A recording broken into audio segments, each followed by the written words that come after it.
Welcome to the show. All things Bulldogs. Here we go, here we go. Yeah. Here we go.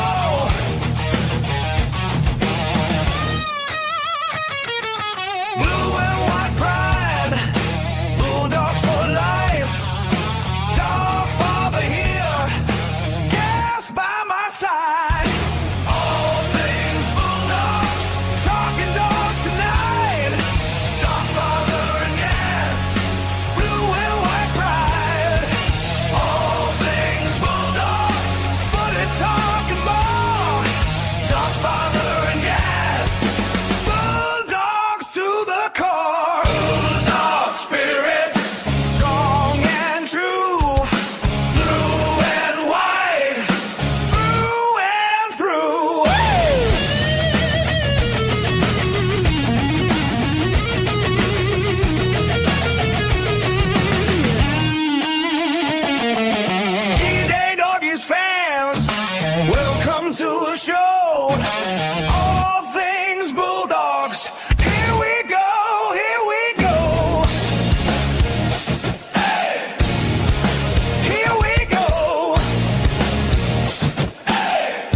G'day, Doggies fans, all things Bulldogs. It's the live review for round 8 in our sad loss to the Broncos on the Anzac Day round on Friday. Needed a couple of days to get over that, but it was still a good event that was put on by Brisbane, and it was great to finally meet Gaz. How are you, mate? You survived after meeting your idol, Michael Jeffrey, the dog father. You're okay? Yeah, mate. Welcome to everyone. Mate. All good, mate. All good. I had to turn the car around, mate. Turn the car around and drive as far as I could go, mate. You're not used to being driven around too much. I could tell either, are you? You're not used to being driven around too much, are you? Thanks for picking us up, mate, and showing us a good time, mate. Unfortunately, the boys didn't honor their end of the deal. No, they certainly didn't. Pretty sad, mate. We're going to talk about a lot of stuff. We'll be pretty honest tonight. Honesty doesn't mean you have to drag people's names through the mud and stuff. Also, I don't know if I'm talking out of turn here, but I just found out that I'm not going to post this everywhere, but this is just for viewers.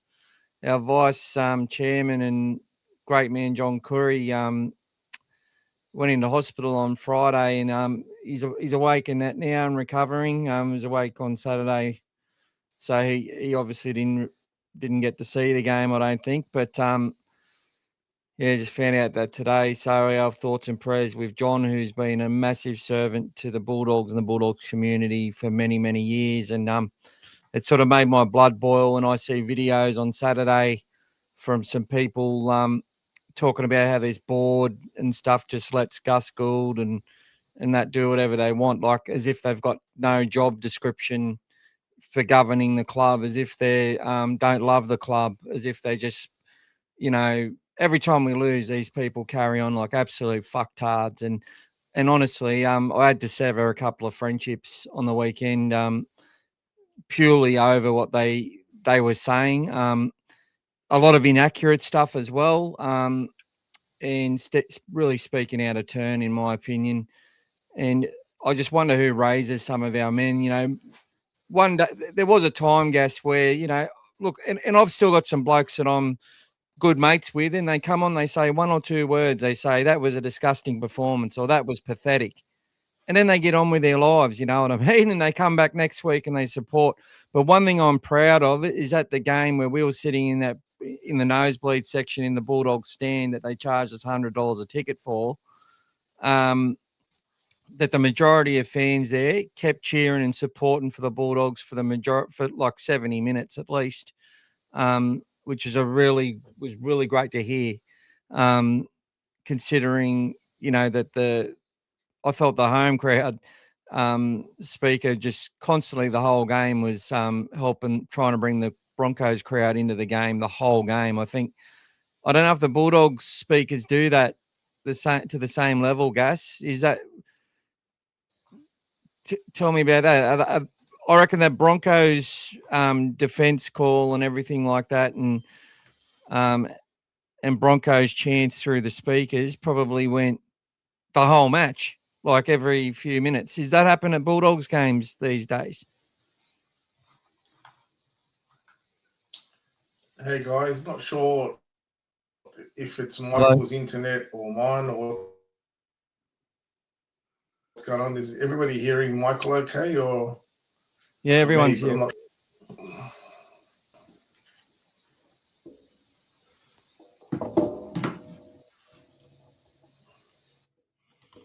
I can hear you, Gas, perfectly.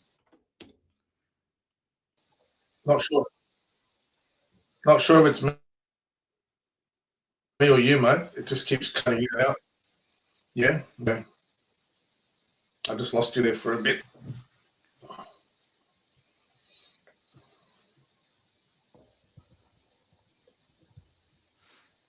Yep. So look, yeah, I could hear you perfectly, Gas. Can you hear me, mate? I can hear you. Yep. I can hear you now, mate. I lost you there for a bit. Had it spinning around.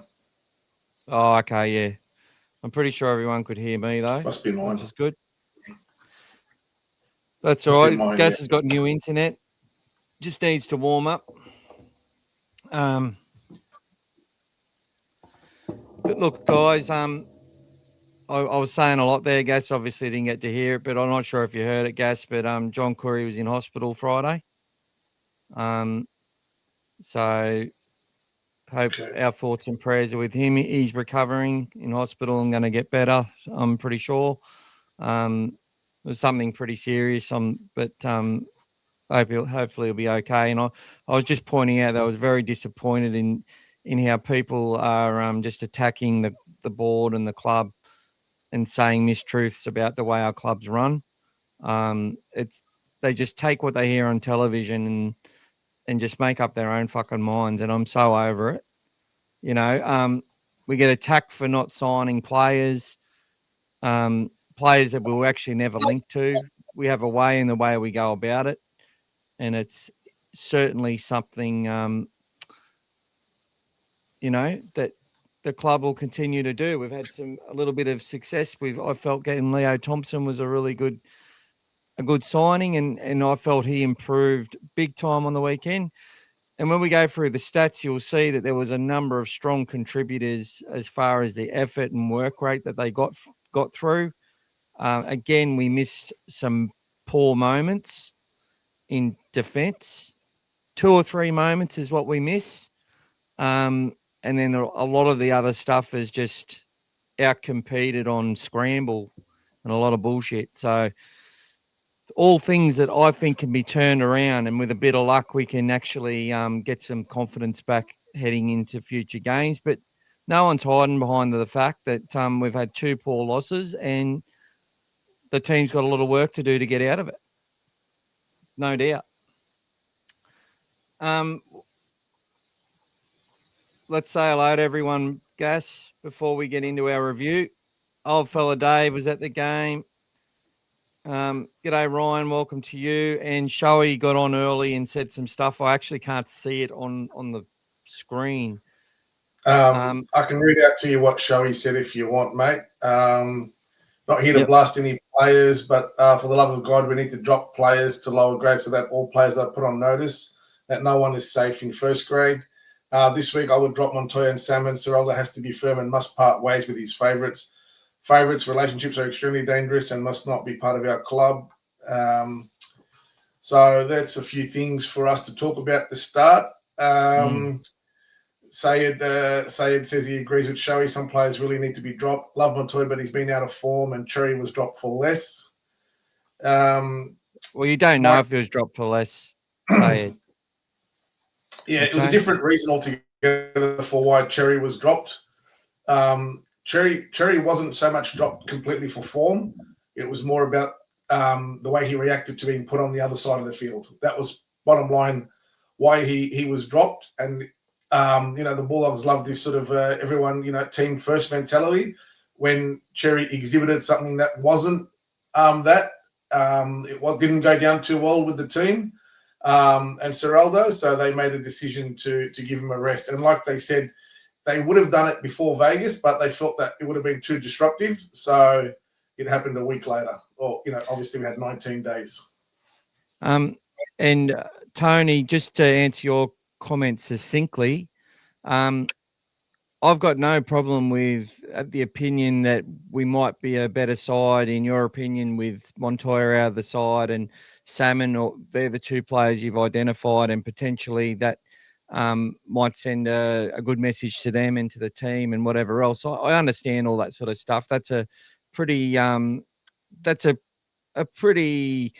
highly accepted way of looking at rugby league over many, many years, drop some players to reserve grade and what. But what I will say is that we need to be careful about how we describe these things. Salmon and Montoya aren't Serraldo's favourites. Like, who decides that? People, ever since Salmon's been in the team, I've seen those comments like, obviously he's got photographs of the coach behind closed doors or something like that, or he's, a bit of banter, a bit of fun with that sort of thing. And I just think we just need to understand that there's a whole coaching team. Now, one thing I can tell you about Adam O'Brien and Jason Taylor is they're not yes people. They're not people that just say yes, sir, no, fucking sir. If they think that there's a selection's wrong, or if they think someone should or shouldn't be in the side, they're going to tell Serraldo exactly what they think. Gus is going to tell you what he thinks from what he sees. Our board, we've got experienced people all around the club, from Barbar and everyone. Now, I'm not saying they come in and get involved in how the things run every day, because they don't. But if they've got an opinion, they give it. And the only difference is they don't go on 360 and try and tear their club down because they don't like some decisions that are made in the club. That's the only difference. There's no one on our roster getting paid to do that. And I think we've got a lot of men in our club that are strong people that just that close off a lot of that torment and stuff and get to business and get to work, and they hold themselves accountable. Just because we don't agree with a selection that they do, they've got their reasons for it. And usually, and this is what I say, guys, we were 0-2 coming into 2024, right? And everyone was prepared to say this isn't going to work with Serraldo. Everyone's impatient. They've had enough of waiting. But there was things that he did that I didn't agree with early in 23. There was a couple of things that he did in 2024 that I didn't agree with. But later on, it became apparent as to why he did it. Because he's building resilience in the players he's got, and he's trying to work out which ones are Bulldogs and which ones aren't. And that's not going to stop. I do agree with parts of the media, Gas, that he will keep bringing some players in and letting some players go until he gets closer to what we need to bring the confident young kids that they've identified as the ones to take us into the future, can get into that side and start to produce and start to get accustomed to doing things. And unfortunately, we said last year we had to let go of Reid Marnie. We had to blood Bailey Hayward, they, just like every other club in the NRL, we weren't confident that Toby was going to take us to another level, and was sort of forced to blood some kids early, and then had no luck with injuries, which forced the majority of the changes leading towards the end of the year. When we do the review of this game, though, there's some obvious reasons why we lost that match outside of the players that were on the field, but just through things that we were missing that are so instrumental to us even scoring points, let alone winning matches. And that'll be important that we talk about that. And we'll also, Gaz and I will give our opinions on the changes we probably would like to see over the next few weeks, and how we think the performance can improve leading into this Cowboys match, which we've got Cowboys, Dolphins, and Sharks. Now, those three sides are all around us on the same points, or all those sides are either 2 points below us or on the same points as us. So if we win 2 or 3 of those matches, we're back in the 8. We win all 3, we're probably in the top 4. That's how close it is, guys. And we've seen some bipolar results from teams all year. So whilst it feels pretty bad losing to some teams that no undoubtedly had a lot of talent missing from their squads, we were also missing some parts to our squad which are imperative for how we play. And that's just the reality of it. So we'll also talk about Jonathan Sua, and anything else that comes up on the chats. Any thoughts, Gaz? Look, it's quite obvious, guys, that some of our players are out of form, and that that's not something I'm going to hide from. And I said it to Michael on Friday, and I said it even last week. Starting with Montoya, he's out of form. And you watch the way he's playing at the moment, and he's just lacking a bit of confidence at the moment. And it's definitely hurting us because, we were in the grind early in that game. Obviously, we had a lot of opportunities to score early, which we didn't capitalize on. But, the effort that he did to try to push that ball out, you could just see this just lacking confidence. Different times of the year, he might be okay. But at this point in time, it just didn't. He didn't execute it well. And if you noticed, the captain, Critter, was straight behind him and absolutely gave him a gobful straight after it. So he needed to be thinking more positive about that. Almost like he's going to have to score that try to ground that ball rather than get down low and try to push a ball that's still bouncing. These things happen when you're out of form. It happens to all of us. So it's sport. Sometimes you're on, sometimes you're off. I'll give you. For me, it's very easy. I look at golf, and I can be firing one day. Same as the professionals. You go out the following day, completely different game. That's just form. That's just sport. It happens. But for me, he's out of form at the moment. And, it wouldn't be a bad thing for him to have a few weeks off playing in another grade or whatever it might be. It's just a shame that we've had the injuries to Carraz and Tuala. And so we've had the more changes you make now, it just makes it harder and harder to get everyone to gel. But everyone's obviously at the moment looking at where are the results, but it's a long process, guys. It's not easy. There's a lot of things that we're trying to do that are not just going to happen straight away. When we do put it together, we were the only team still to beat Penrith when we put it together. And that game we looked really good. The only opportunities Penrith got was when they had 10 minutes of ball. All we did was get the ball back and kick it back to them. But that was the only thing we had. And they had some penalties, etc. So, we've got the game there. We've got the team at the moment, but we've just got a few players that are out of form, and that's just causing a few others to, you fall behind to Brisbane, and it just set us back a bit. And the guys, when you're playing catch up too early, it just hurts you. And we've been doing that a lot for all our losses, for Newcastle, for the Rabbitohs, even last week. We're playing catch up in those games when we're losing. The games that we're grinding, we're in close, like the Dragons and the Raiders. We're winning those games. But when we're behind at the moment, they're not executing what they're trying to do. So I've got no problem. If we were to rest some players and give someone else a go, no problem. Let's go. Give them a rest. But I just feel like at the moment, a few players are down and out on their form. and sometimes it drags a few other players down with them, because I've seen a bit of frustration. Last week, Salmon, he had a go at Montoya, and this week Critter did. So when there's things like that, players are there and they're basically telling the players what they should be doing, what they're doing. That's sort of the things that they know they've been working on in training, and then you get out on the field, it's not happening. It's like, come on, mate, we worked on this. What's going on?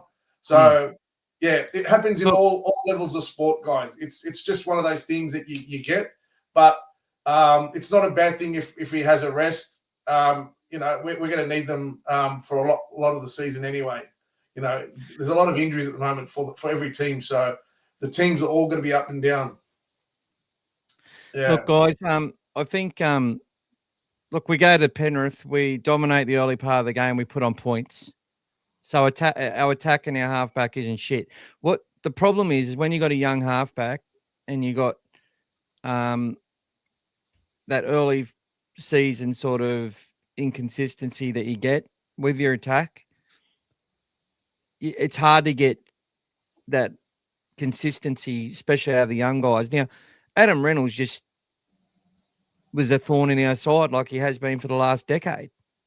You know, I don't think we even make the 2012 grand final if he doesn't pull his hamstring at halftime. They were on top, South, till he did his hammy, right? They were on top. They had us covered, I believed. Anyway, many people won't believe that, but that was one of the greatest seasons I've watched the Bulldogs play, by the way. They should have won a comp. You know, my mum, that was basically the last year she was on the planet, and she loved that season. And we had many great times watching it. But one thing I'm going to say is, guys, like, there's reasons our attack isn't on.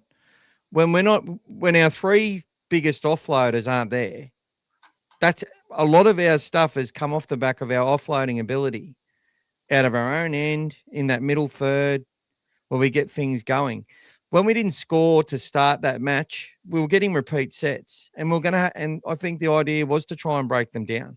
Now, Critter's obviously still got an AC joint, which is going to cause him problems for a while. He said he's all good and all that, but you could see it was impacting his defense and the way that he was carrying the ball. He still made 150 meters. I heard these fuckers on the Kennel podcast, and I'm sorry if people tune in and like those guys. Great. Love them. But when they sit there and tell bullshit about what they're saying that Critter's doing nothing now. Critter's no good. They're saying all these players are shit because we lost, because they can't handle it. But I'll tell you why it's more. They want to be NRL 360 and they want to be superstars in social media. We don't. We're a community of people who support the Bulldogs, who hate fucking losing as much as everybody else. And what we want to do is just talk about how, you know, we can support the club, talk about where things are going, and just sort of educate ourselves through the way that we talk with each other. That's about what we do here. That's the reason I got a podcast, because I got sick of typing to people. So now I just talk. And that's why I'm here. And I reckon I got about 40 messages after the game on Friday night that I was up until about 1 a.m. in the morning responding to. And I didn't even get to some of my closer mates that have been chatting to me a lot of the time. Like Timmy, I hardly even responded to Timmy. And that's just people just trying to feel better after a loss, because it's hard. I get it. The whole weekend gets fucking ruined. I get it. But we're privileged to be in a country, and that's what this Anzacs is about. To be in a country where we've got the freedom, where our biggest distraction is our footy team fucking losing on the weekend. So we've got to put it into perspective, guys. And the Broncos kids did an amazing job. They deserve everything they got. They fought hard. And the biggest difference between us and them is that their backline is supreme. When there is a chance, that ball rockets from one player's hands across 4 or 5 blokes that are all fucking prepared to get the ball into a winger who knows that our up and in defence is about to step in and turn its shoulder in. and Montoya was 20 metres away from the bloke who got the ball. Now, we can sit there and blame Montoya, but I've seen Carraz get done like that about 10 times, to be honest. When we conceded on the other side to Dean Mariner in the corner, there was 5 Bulldogs defenders that were attempted to stop that try that literally got hands on that guy as he was scoring. It was a fucking fantastic try. And I get why we see a player like that's got speed, he's got skill. If you knew Dean Mariner coming through the grades, you would have been saying, why hasn't the Bulldogs signed this kid? Like, he's got almost as much swagger and stepping ability and ball skills as what Reece Walsh had when he was coming through. He could be playing fullback somewhere, Dean Mariner. He's that good. He might not, though. He just settles in and happy to be a Broncos junior and get paid a bit less than everybody else because that's what they'd rather do. Their families around here. You know, great talent. Ezra Mam, I have arguments with people that Ezra Mam isn't as good as he is. He got booed at his home ground last night. Now, I get that he's been advised poorly and read the room wrong, but as far as his talent goes, he's fucking and one of the best attacking talents there is in this NRL. And he's only young and going to get a lot better. So these aren't excuses for the Bulldogs. What these are realities, and they're just they're the premiers, mate. And those kids getting their opportunity to come on, like Preston Ricky's also another one who's come through the Penrith system. He goes all right too. Don't you worry about that. Goes to, they offload Fletcher Baker and get Preston Ricky to come in. They've Hayes Perham, as I said, he was expected to be the next Sean Johnston. Coming to the Bulldogs, where we were, was probably the worst thing for his career. After, deputising for Clint Gufferson for a fair while, Gaz. So the point I'm making is guys, there's no games easy. I think the Parramatta loss was way worse. And I think you can start having the expectations of Bulldogs. Look, Bulldogs teams don't need to have 4 internationals homegrown from their junior base. We only need probably 4 players that are considered for Origin or, considered to be internationals or second or third best in their position. That's enough for a Canterbury club.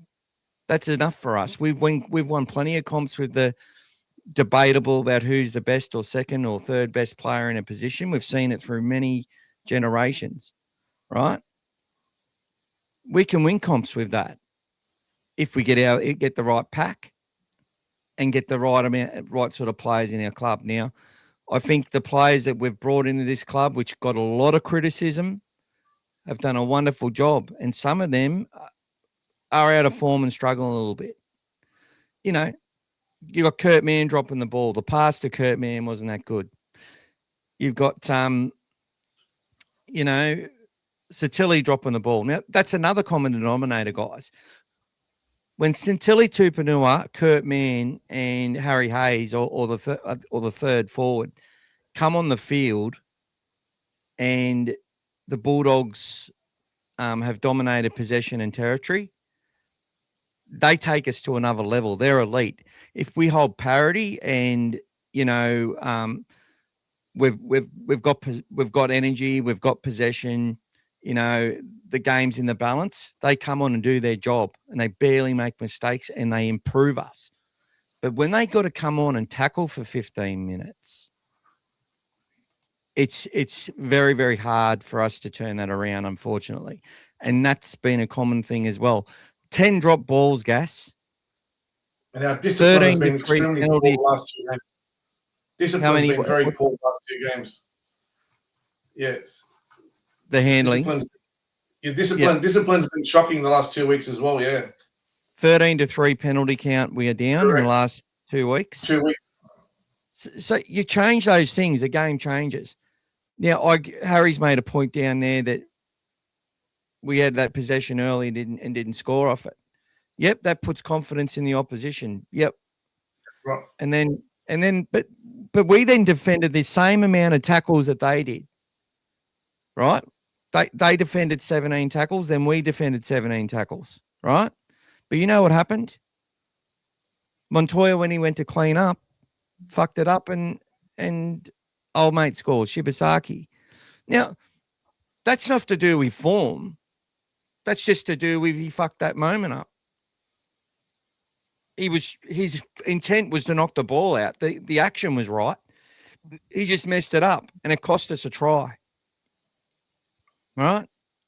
Then then someone else has made a mistake not long after that, and they've gone around us in the corner. They're a confident, cohesive team that's come through the grades together, full of Broncos juniors, as many juniors in that side as the Panthers junior system. And that's what the Bulldogs want to be. That's where we want to have a system where, you know, all these kids that have played together and come through together are in NRL together. For that to happen, the players that are there now are going to have to do their best to work as hard as they can. And look, if you told me that Kurt Mann, Jamin Salmon, who's some of the other players that we've had that have come into the side, Josh Curran and all these guys were going to make us top 4, Max King, you'd laugh at people. You'd say, oh, we need better than that. I believe that. I didn't think Serrato was going to turn those guys into Origin players. Like, come on. They've done well. And now it's a bit tougher. The rules have changed again. Melbourne have lost 6 in a fucking row and conceded the most points in the comp, I think. Maybe they're second worst in defence. Melbourne Storm. The best spine in the comp. Called the best spine to start this season. Now, I don't care. I don't really care about other teams, but it's called perspective and context. Sort of does make me feel a little bit better. I don't know about you guys, but it makes me feel a bit better that the Storm are suffering. And Ricky's Raiders have probably performed a little bit better in some of their losses though, but they got smashed on the weekend.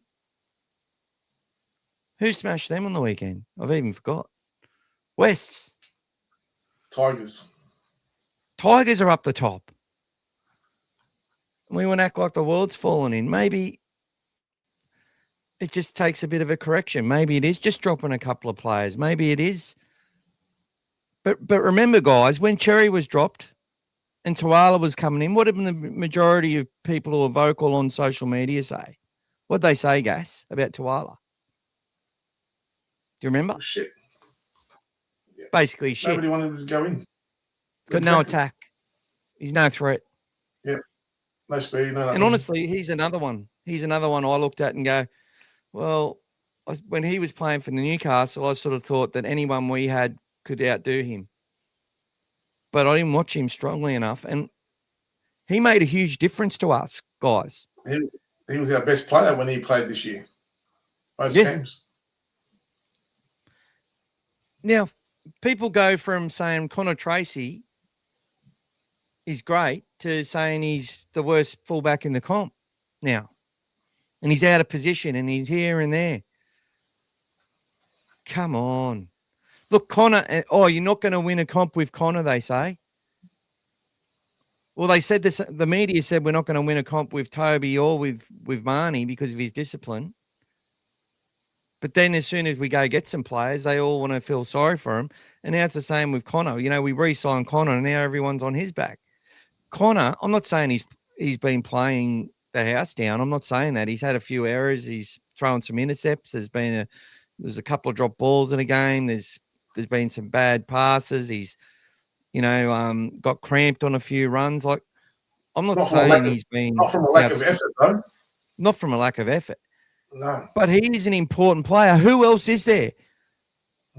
Now we have Tani Dotty come on, Tay Cochrane's sister, right? But I'll say straight now, Tay's not going to be the answer right now. Neither's Raymond Peru. Neither's Cade Dykes. He's had 3 games back in Cup. He needs time. So the guys we've got are the ones who are going to have to get us out of it. The answer's not in reserve grade guys. Now, I do think, and I think Gaz agrees, that part of me goes, well, the thing that the clash with Montoya and Reid Marnie at the nightclub and stuff makes for some dramatic rugby league.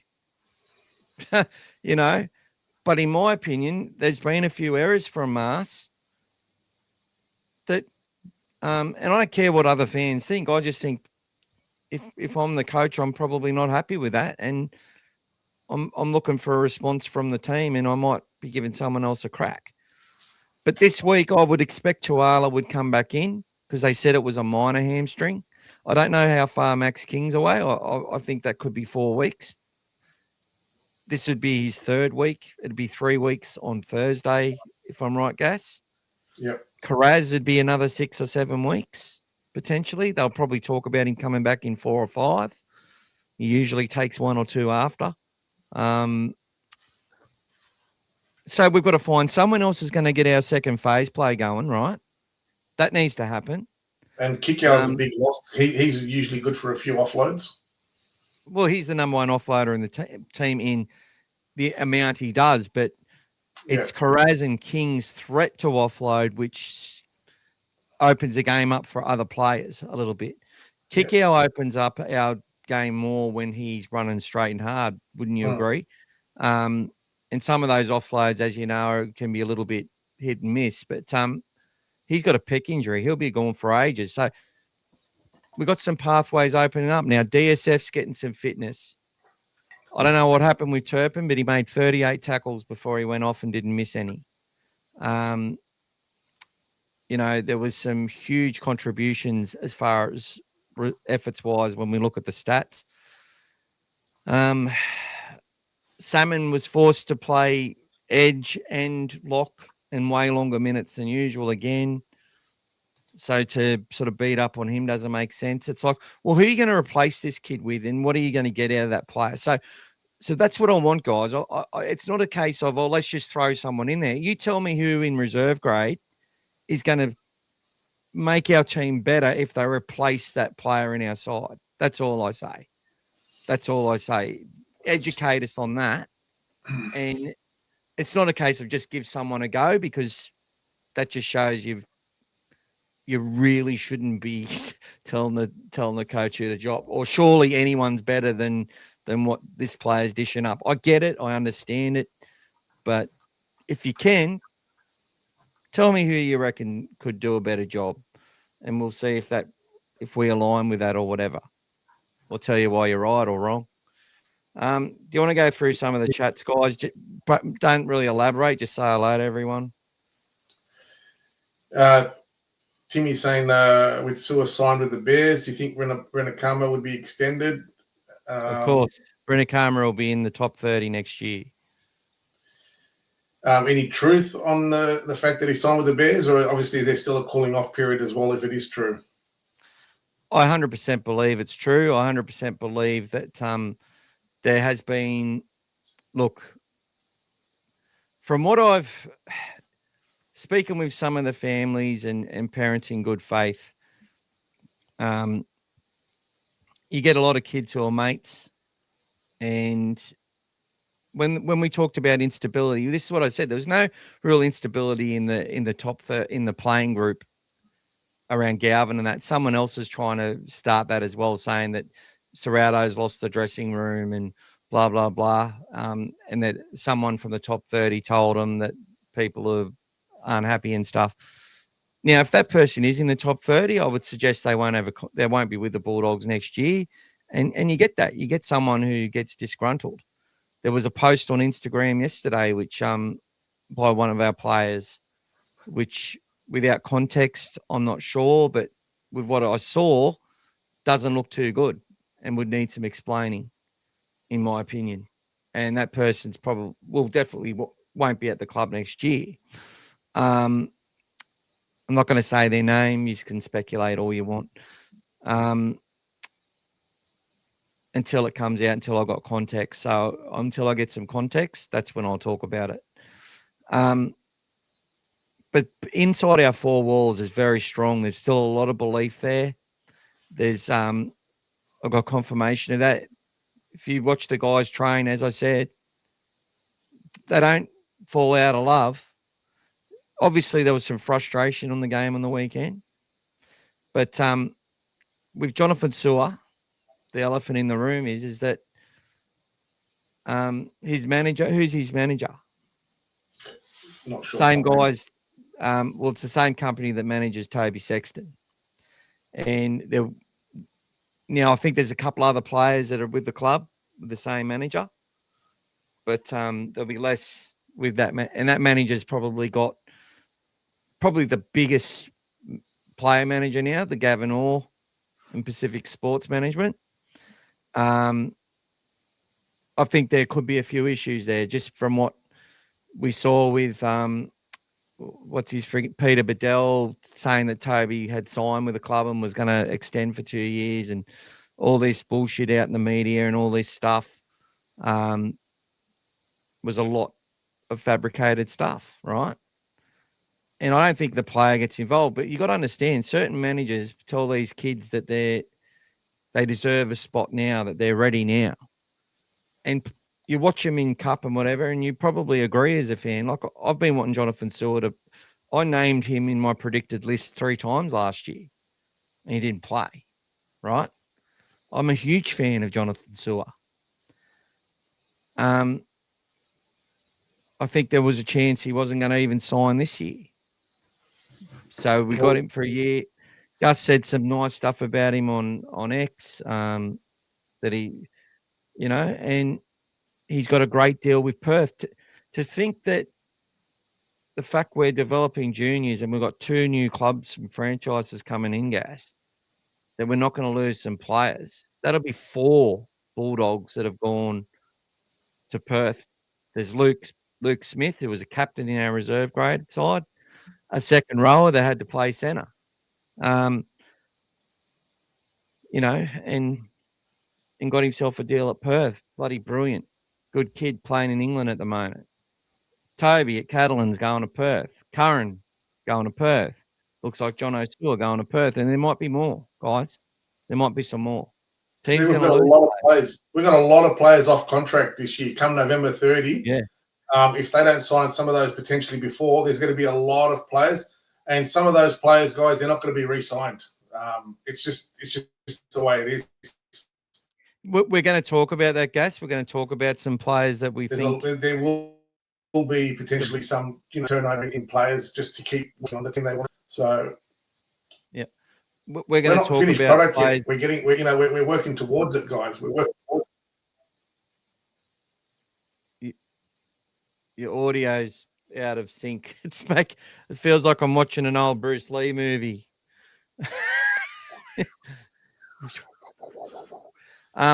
Yeah, so the point is, Gas, is that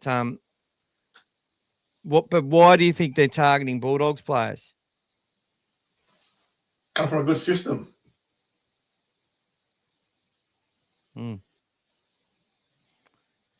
Our juniors are always up against it, guys. When you got 3,000,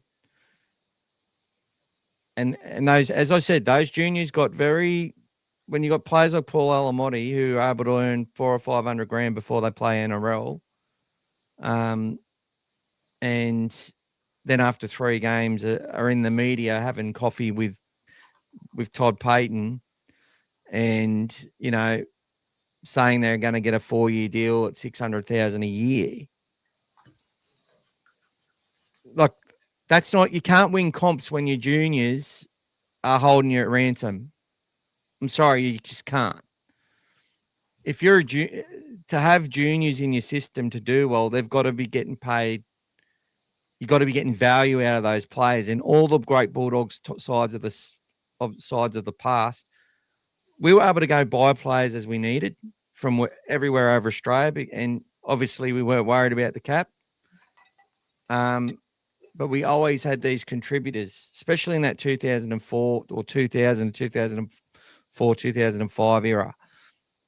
there was these youngsters coming through, like really didn't play much NRL, but before they were contributing at a high level, like Rennie Mature.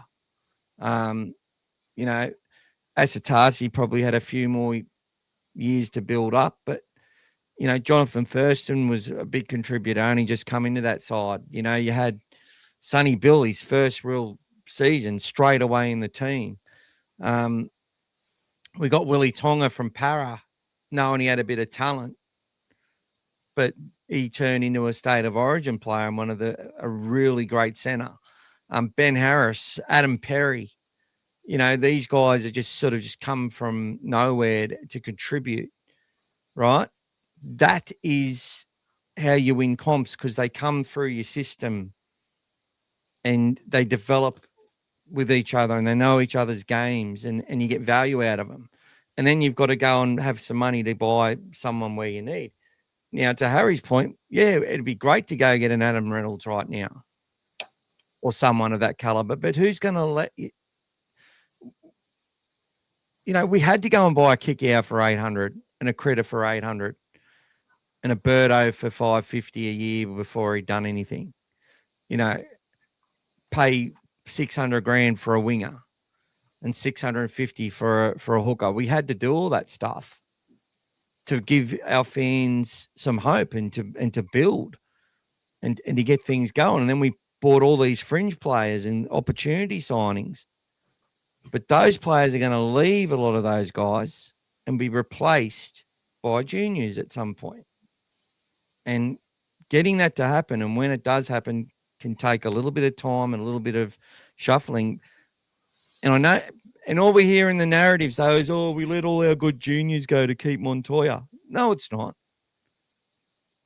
It's far different to that. But I'll tell you what, guys, the biggest problem is, the hardest thing is that our little junior base, which doesn't have enough juniors, those guys do obviously feel threatened when we're bringing in players from all over, from New Zealand, from Fiji, from Queensland, all these schoolboy stars. And then when we put kids straight into the top 30, it pisses them off. It makes them upset. And they lose faith and loyalty in our pathway. That's just a reality. But then they go join someone else's pathway and block some other kid over theirs pathway. Yet they don't seem to worry about that. So, look, it's a business, and we've still got a lot of great juniors coming through. And I love I feel comfort in the fact that people like Josh Jackson and Mark O'Mealy and all that are heavily involved. And Luke Feller has a wonderful knack of man management with these kids, especially through the high school system that he's worked with. So, guys, you need to trust. I know you don't want to hear trust the process for 2 decades, but that's just where we're at. That's the reality. You can't hide from it. Let's go through some more chats, mate. We're quite a few bit behind. That's all right to review. It's about us tonight. Yeah, you're all right, mate. There's a few comments out there in response to what you're saying, mate. That's all. Just want to straighten them out a bit with regards to a bit more context. That's all. Smash them. No smashing, mate. Salmon's Showy saying Salmon goes back a long way with Sir Alda at Penrith.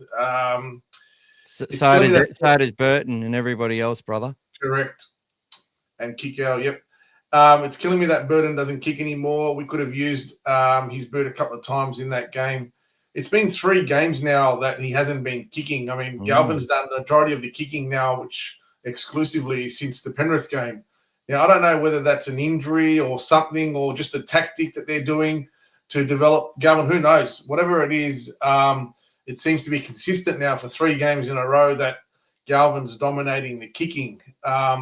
What happened in the trial, Gaz, with Burton? Just a thought. What happened to him in the trial match against Newcastle?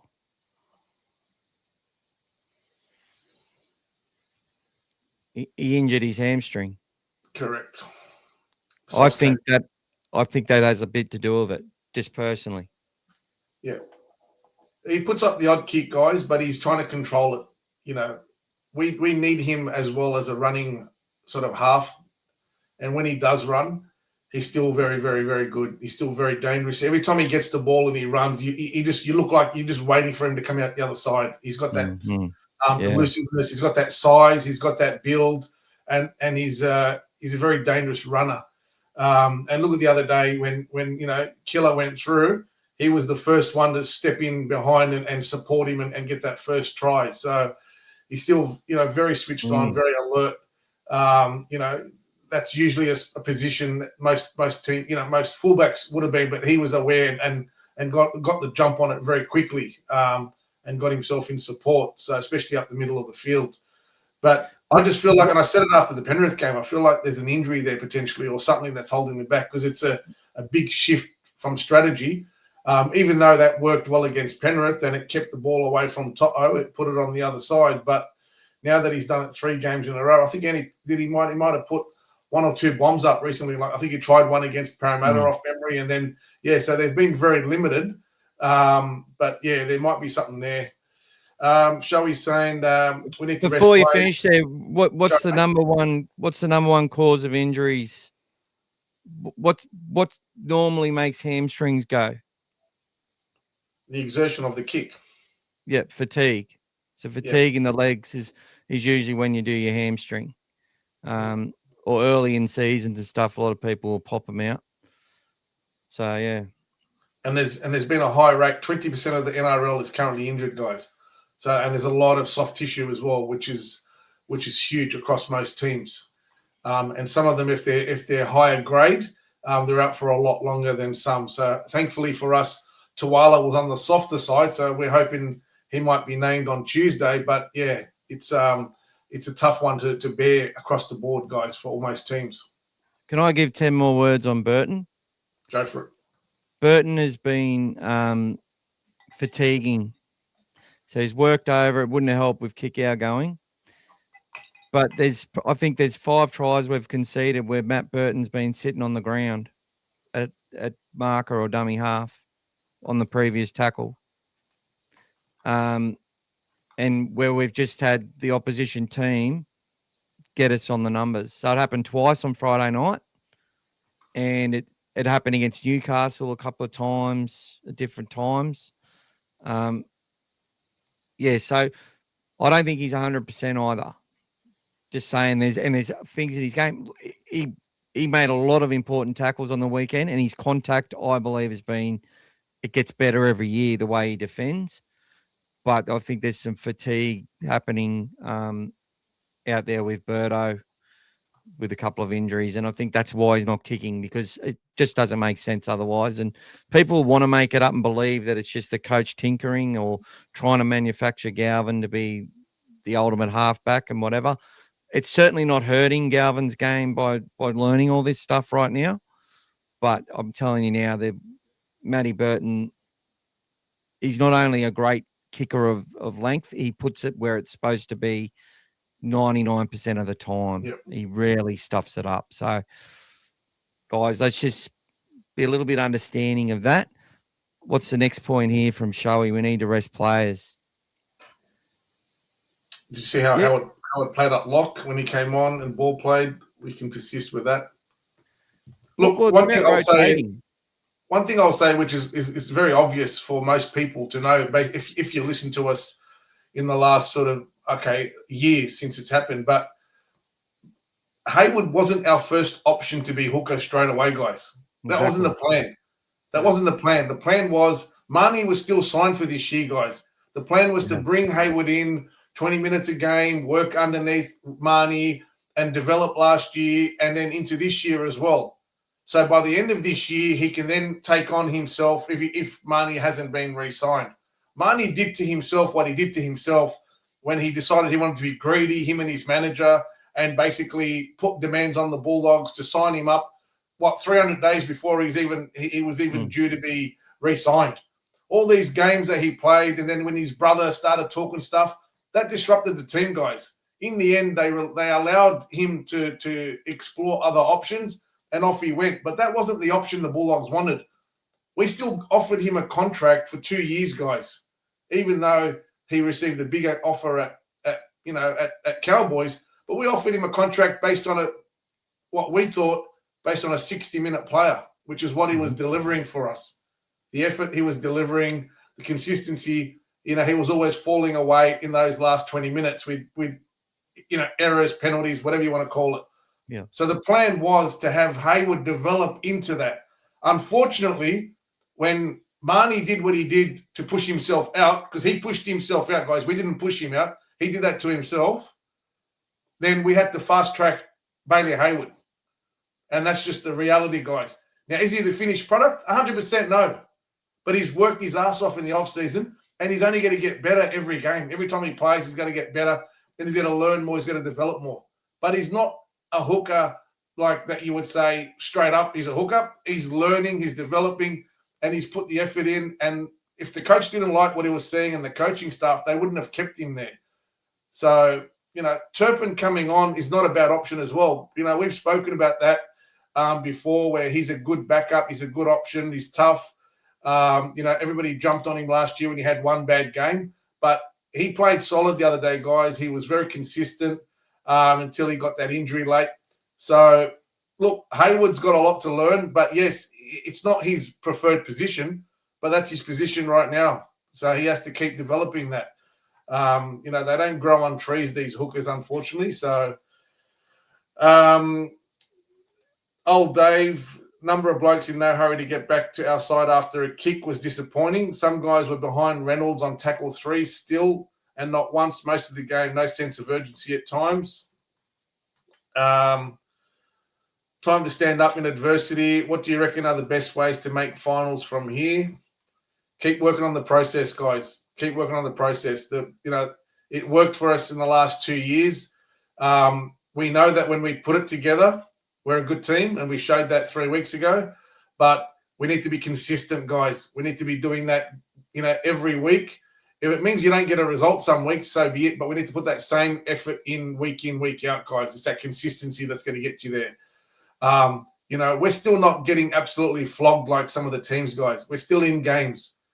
If you watched yesterday's game against the Rabbitohs for Melbourne, that game was over by half-time, and Melbourne were never in that game. And they've got some superstars in their team. And they had a spine there that most call the best spine in the NRL. So it's just the way it is, guys. Just reinforcing, Sua signed. Harry's comment that you mentioned earlier, saying we need a halfback, and he's not mentioning Sean O'Sullivan's been... SOS. He's not talking about SOS. He's talking about ASAP is what he meant to say, mate. Oh, okay. So, yeah, he's not sure. That's not what he meant. He goes, we need a genuine, experienced halfback. Reynolds taught us a lesson.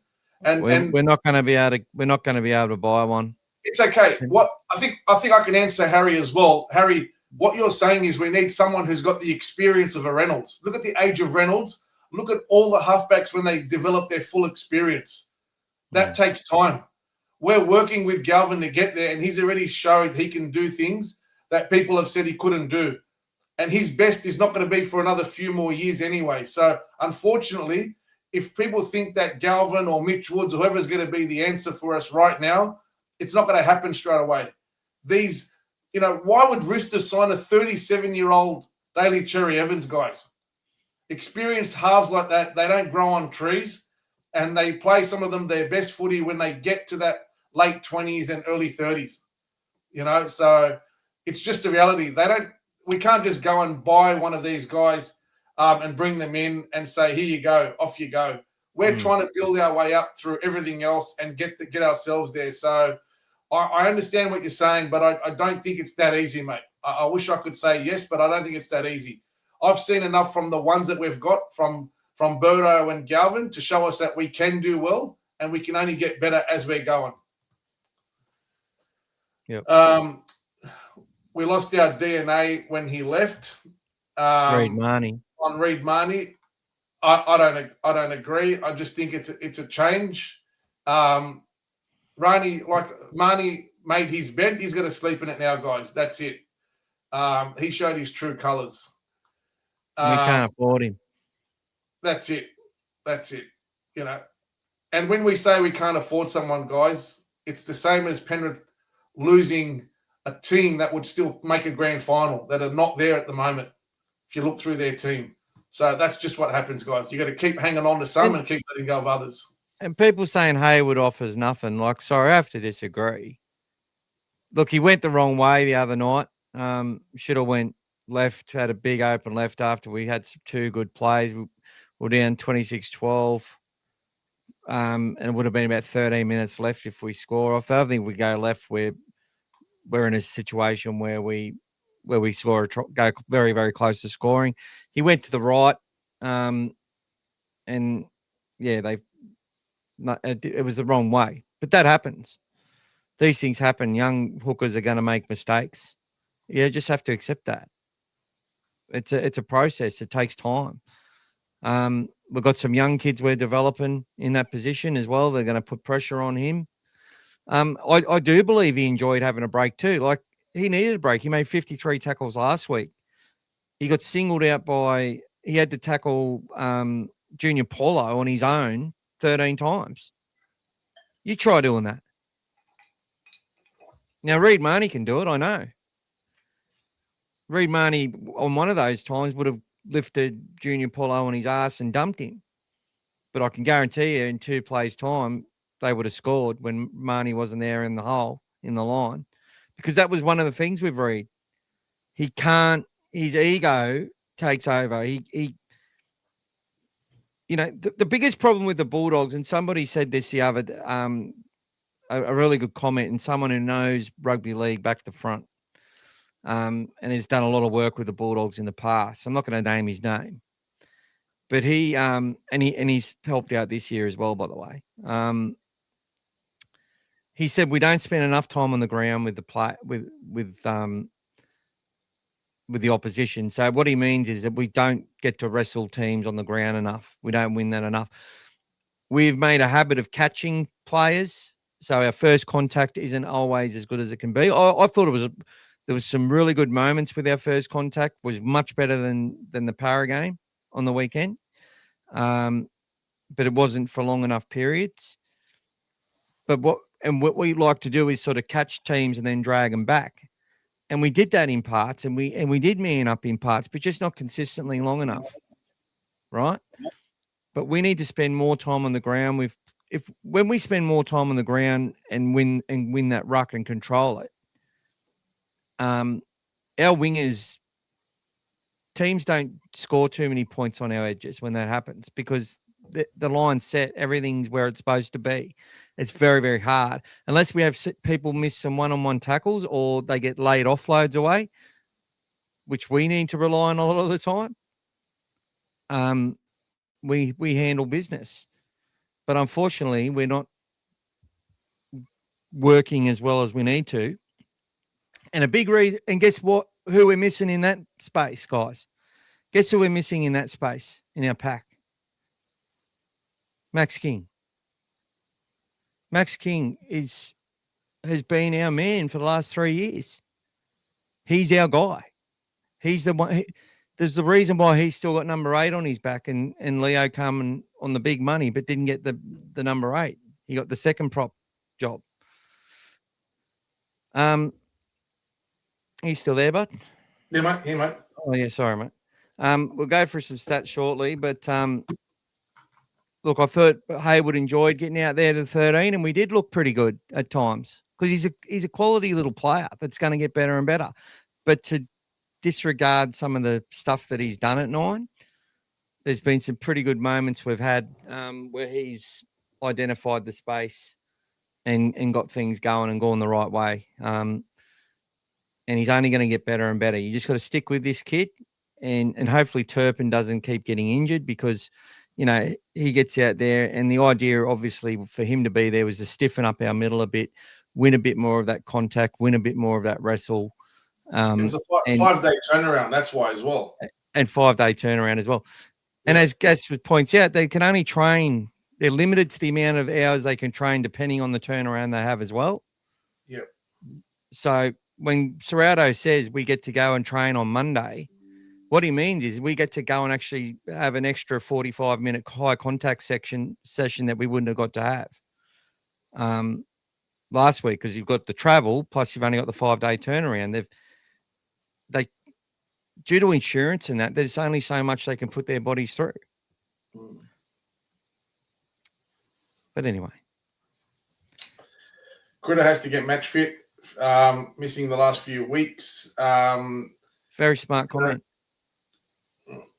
Critter's done too many dummies. I think it was a tough one. Like, you're watching him, he's running and he's almost in two minds, like whether he wants to keep going himself, and he'd look outside him and he'd see that there was no space there and he'd just keep going instead of, sometimes giving it early, and maybe even Montoya turns it back to him or something if they come at him anyway. But there was a few times when it was almost like it was in a 50-50 situation, and it happened a couple of times, unfortunately. So I think if Critter plays on the left, Jonathan Sua sees clear space a couple of times. That's what I reckon. Yeah. And I think the Katoni Stags Critter show would have been a fucking nice one to watch. I think Cherry went all right, but Katoni Stags play better than Cherry. And Cherry plays better when Carraz is outside him. But anyway, yeah, he does. Captain's lacking a bit of confidence as well. He needs to talk with his players. Bulldog Mike saying to Sam, get off the pipe, mate. Reid was a good player who gave away too many penalties. Yep, I agree. But I thought you need to calm down a little bit, champ. I think we may need to see Mitch Woods. Well, when Mitch Woods starts playing again, we'll worry about that one, guys. Mitch Woods has not played a game this year, guys, and he's still injured. So hence why with utter kindness. Yes. The very fact that the media talk about Mitch Woods as being the answer to us when he's been like, they've named him as on the Fox preview a few times, he's been named in the 23-man squad as that they predict he's going to be there. And he's been injured the whole time. Like, the poor kid just can't get a break. Get with it. Watch all things Bulldogs every week, guys. You'll know this shit. You wouldn't even talk about Mitch. Harry's talking about the 3 or 4 sets on their line early in the game. We didn't look like scoring. That's what cost us the game. We score, the game changes. Our attack is terrible, hence why we need a halfback. Okay, but Harry, we did that against Penrith and got the points. Was that because they were shit, or because?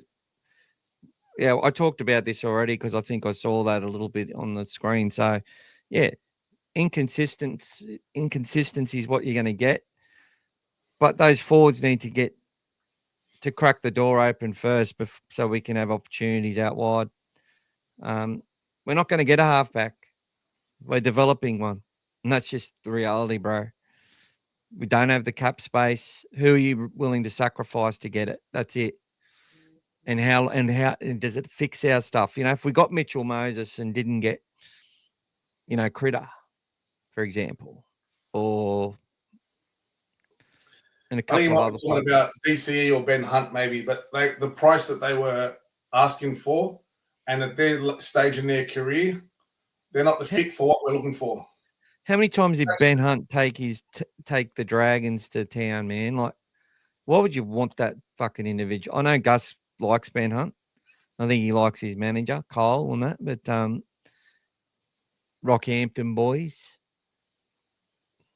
Don't worry, there's a fan out there who thinks he knows anything if they're from Rockhampton. Loves Ben Hunt. So he's saying they're out of form, but he wants them to regain it urgent. We're all hoping as well, buddy. Whoever's out of form, we're hoping that they bounce back, especially against Reid Marnie this week. Let's see how we go. Well, Penrith we're going to put 50 on us because we're out of form. Oh no, I heard 70 as well. I don't know if you heard. I heard 70 as well for that game that we really have. Yeah. Yeah. So end our season now, guys. G'day, Lucas. Ennis was a dirty player as well, mate. Don't worry. Keep going, bro. Who we got here? It might be 5555. That's all right. We're all things positive, Hilly. What do you want to feel better? Do you want to understand, or do you just want to feel shit all the time? It's up to you, brother. Yeah. We all want to win. It's been a hard weekend. Trust me. That's why we took 2 days off. That's why I drove 5 hours to go see the game, boys, in 2 days, up and back. Yeah. Wasn't the result I wanted and we wanted, but you still put yourself in there, guys, and you go up there, you support your team. And, that's why we're going to talk about things, good or bad, guys. So, it wasn't all good. There were some good moments and there's some terrible moments, but we put them on the line. We tick them off. We move on, guys. We start again. Like I said last week, there's always next week. We start again.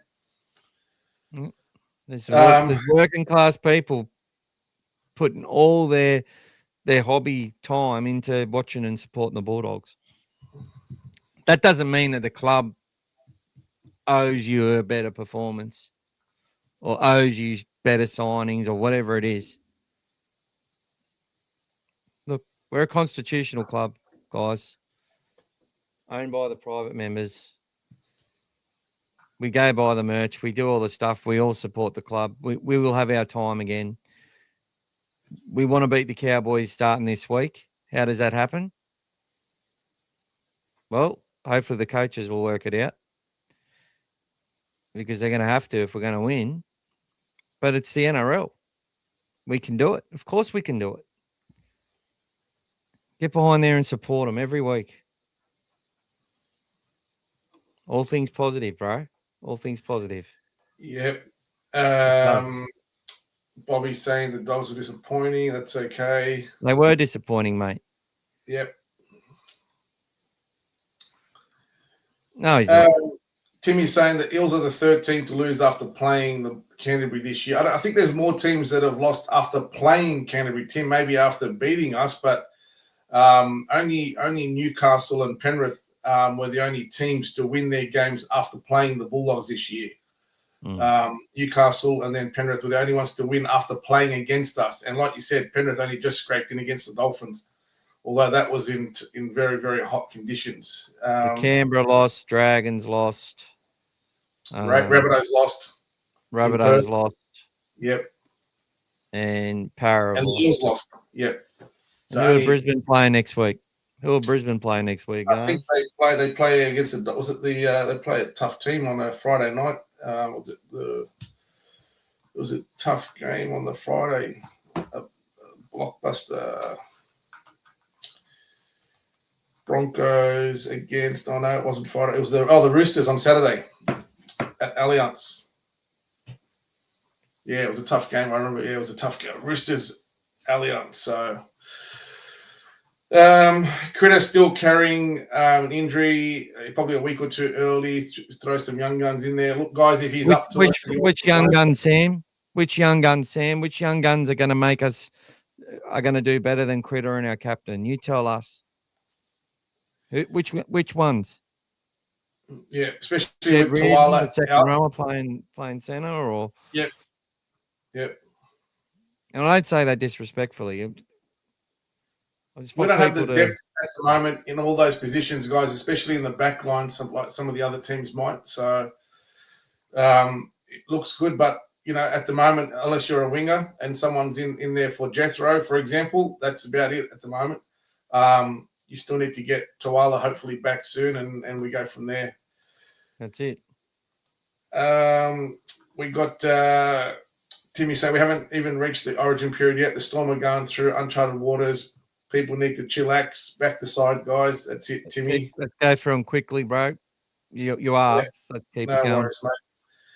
Renakama, we had Karazia. Okay. Renakama's only three New South Wales Cup games back after a bad injury too, guys. So just understand that. Just understand that. Bulldogs for Life Facebook posted some very toxic garbage after the Broncos game.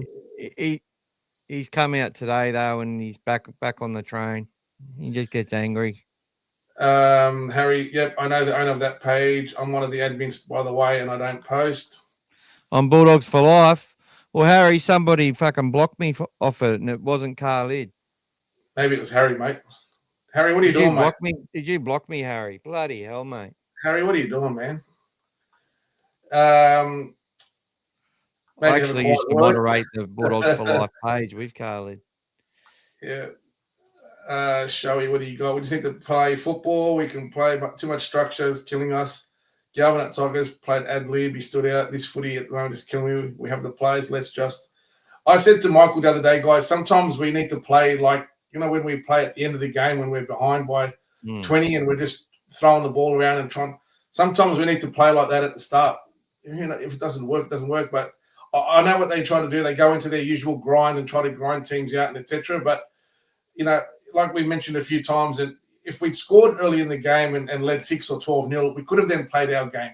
But we didn't, and then we got into that, you know, catch-up footy, which hurts. So, and guys, look, the Broncos are better, but let's not forget, Critter being thrown into touch, that's penalised every day of the fucking week.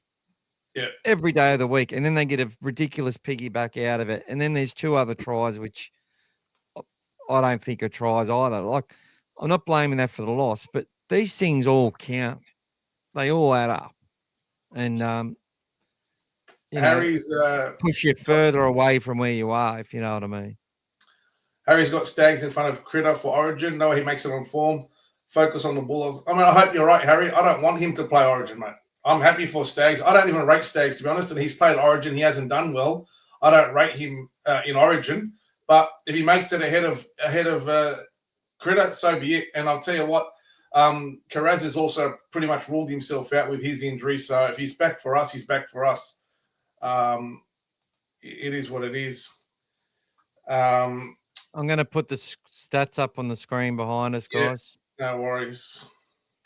Yeah, errors kill us. I mean, they had guys 43 sets, and they only made 3 errors, the Broncos. You'll see that in a sec.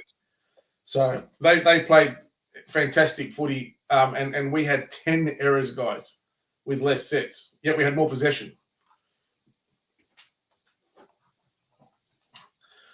Any person that names James Reddick as a player in a team sport shows that they've got know nothing about coaching. End of story. Thanks, Andy. Sorry I couldn't catch you the other day, mate. Good to hear you caught up. Andy's an absolute legend. So is Macca from X and Benny Short. Great supporters of the Bulldogs through thick and thin. Well done, guys. Errors are killing us at the moment. Yep, and you can see that up there as well, guys. 40 from 43. Like, tell me sides would lose when they complete that way, though. Seriously. Not many. You know, to win that game, we had to complete at that same level at least. And we didn't.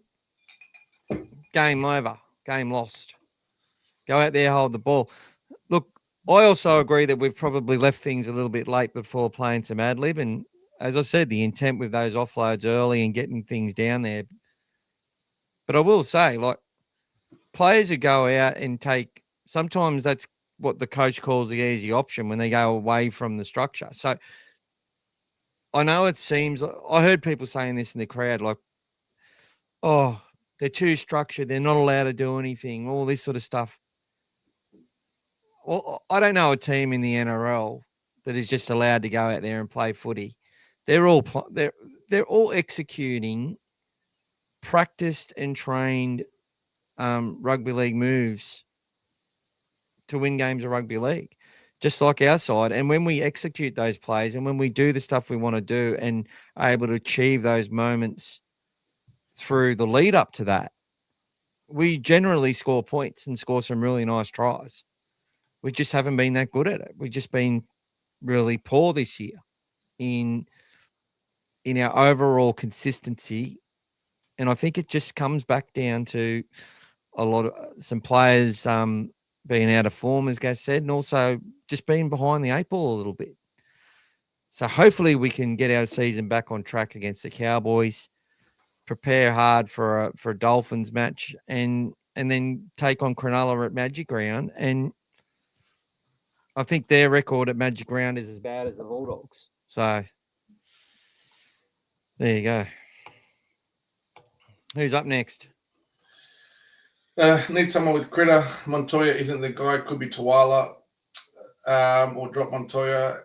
Cherry and Critter on centre. There's a lot of options, guys. Let's see how we go. Mick, they're just playing rugby league. You can see Reynolds didn't play with these guys. We can turn this around, but we need to play footy. Well, Adam Reynolds, everything that he did, every kick that he did, asked us questions, whether it was a dropout from the goal posts or everything he did asked us questions. Even when he landed them short and they bounced around, he had players coming, putting on pressure. He's just a pain in our ass and has always been that for the Bulldogs. He loves playing the Bulldogs. Obviously, there's a hatred for the Bulldogs or a deep respect. And he's just a world-class player. To beat Adam Reynolds in any team that we play, we have to fatigue him. We didn't do it. We didn't make him fatigued enough. And it doesn't help when the right edge defender or half doesn't have Viliami Kikau running at them. Right? So that made it Reynolds even better, the fact that Kikau wasn't there for most of that game and was impacted for a long time as well. So all these things, look, we can say it, keep it as simple as we want, Tony. Play fucking footy. All right. So what are we going to tell Serrato he should do this week? Tell the boys to go and play footy. All right. See yous. Have fun. Fucking, I'll meet yous at the coffee shop tomorrow and buys all the coffee when you win. No worries. Tuala proved Andy wrong. Connor Tracy's workload's been massive. Yep, I agree, Andy. If Tuala's been our best player, alongside Preston, let that sink in. If Tuala is our best, there's a problem or attitude with the team. Needs to be addressed. Doesn't mean there's an attitude. It just means he's in form, mate. He's a good player. It doesn't matter if he's been a good player. When we played well against Penrith, everybody played well. Nobody was worried then. Everybody was... everyone was back on the train. Everyone was back on the train. Even the ones who kept saying all week that we're going to get hammered and we're not even going to bother. So it's all about confidence. He will recapture it. Tracy, yep. That's it. He's got one of our best fullback try saves, and he pulled off another couple of try saves, and I thought he did well. And he stopped Willison at the end there too. What a fucking joke to take that to give them a try. Parramatta as well. The Parramatta and Brisbane game, I don't think there was any disallowed bloody tries. Again, every single try that was 50-50 went their way again. Every one of them. It was a joke. Harry, go visit the club again. That's it, Harry. When O'Brien was at Newcastle, they couldn't score a point. Well, that was only in their last year when they had none of their players, guys. He was scoring points, and a lot of them, 66-0 against us, and made the top 8 4 10 in a row. 10 wins in a row. 10 wins in a row. So he was attacking, and he's done some good things with us this year. He got us the win against Canberra with those 2 set plays. So everyone just needs to... Two grand finals as an assistant coach in good systems. He's a better assistant coach than he is a coach on his own. And he doesn't make the decisions at the end of the day. These are just narratives. People don't understand. They think they know, but they don't know. They don't know the difference between an assistant coach and a coach. Well, I suppose they are, because we're all assistant coaches on our couches at the end of the day. Yeah. Logan Spinks is an option. We don't get paid a cent to do it. That's it. Logan Spinks has been an option that's been raised. I think he might have scored 2 tries on the weekend as well in a losing game as the captain of the Cup team. Shoei's asking about Rinat Karaz, how long he's out for. I'd say 4 to 5 more weeks. Aki's playing Rugby League 26, and in Marcelo just scored. Oh, that's good for Marcelo. Aki. That's all right, mate. You need to chat to Mars. Thanks for keeping me company all those hours on the road, mate. So I just ignored you when you fell asleep, mate, to keep myself going. Do we give AJ? Maybe, mate. I don't know how his form is. He hasn't got his legs yet, mate. He's getting there. Yeah, he did, Timmy. He played a bit of lock and he played a bit of hooker. Yep. 30, mate. 30. But yeah, look, mate, you got to name 30 guys. Some of those 30 are in Jersey flag, mate. Yep. Patrick Young, etc. You got to. Well, who are the players? Who are the players that are going to come in, brother? Who are the players that are going to come in? You tell us. You know what all the problems are, but who's going to fix it? Which players? That's what I mean. We are a squad of 30, and when your depth players are behind the 8 ball or been injured or had suspensions, players that you're investing in to develop to come in and become NRL players, because you're filling more of your top 30 with more juniors or more younger players. They've got to be. They can't just come in to save our team. That's when you've given up on your season, guys. We haven't given up. Coaches don't just, Dean Young brought Cade Reid in on the weekend, not because he thinks they're going to save his team, because he's given up. They've already given up on the fucking season. It's gone. We're not giving up on the season, guys. No fucking way should we. Long way to go, guys. Long way to go. There's problems. I can see it just as well as anyone else. There's problems with the way that we're playing over 80 minutes. Yes. Is there a big problem in our club? No, there's not. There's just the problems that we have to deal with as being the Canterbury Bankstown Bulldogs. That's one, dealing with some crazies in our fan base. Two, dealing with the issues caused by when under Des, they stopped investing money in our junior system, which has had to be brought back. All these things are hard. Having to have pathways outside the club to come in and navigate that, it's not easy. Do you think there's a reason why some kids come from Queensland, have got all the talent in the world, or come from other areas that don't stay at the Bulldogs? It's not because they're not talented or they're bad people or the Bulldogs are bad. It's because they get homesick. Or things are harder than they thought they were going to be. It's hard. We're not Penrith. We're not Brisbane. We're the Bulldogs. And sorry, we can't just go and buy fucking half a team every time we have a poor season. It doesn't work that way anymore. I don't know if people understand that. It's changed. The game's changed a lot. And, even look at the Roosters. They've got rid of a lot of good players, Gas, but what have they replaced them with? DCE and Robson. I reckon they've got rid of about $6 million worth of cap and only replaced it with about $4.5 million or $4 million. And then you look at South. They've got about $6 million worth of players. It's only costing them $3 million. Fucking ridiculous. Timmy's reinforcing on Logan Spinks, talking about Lipboy coming onto the bench, maybe, and he's just referencing what you said earlier. Over here, we've got another very educated fella saying Galvin should go out and put Mitchell Woods in. So I'm hoping you're listening to what we said earlier, mate. Woods has not played a game this year, so it's all right. Move on. I think Montoya needs to get some confidence back, put him in cup, regain some form. Hopefully, Tuala will be right for the Cowboys. If not, give Jethro a run. He's in the top 30 for next year.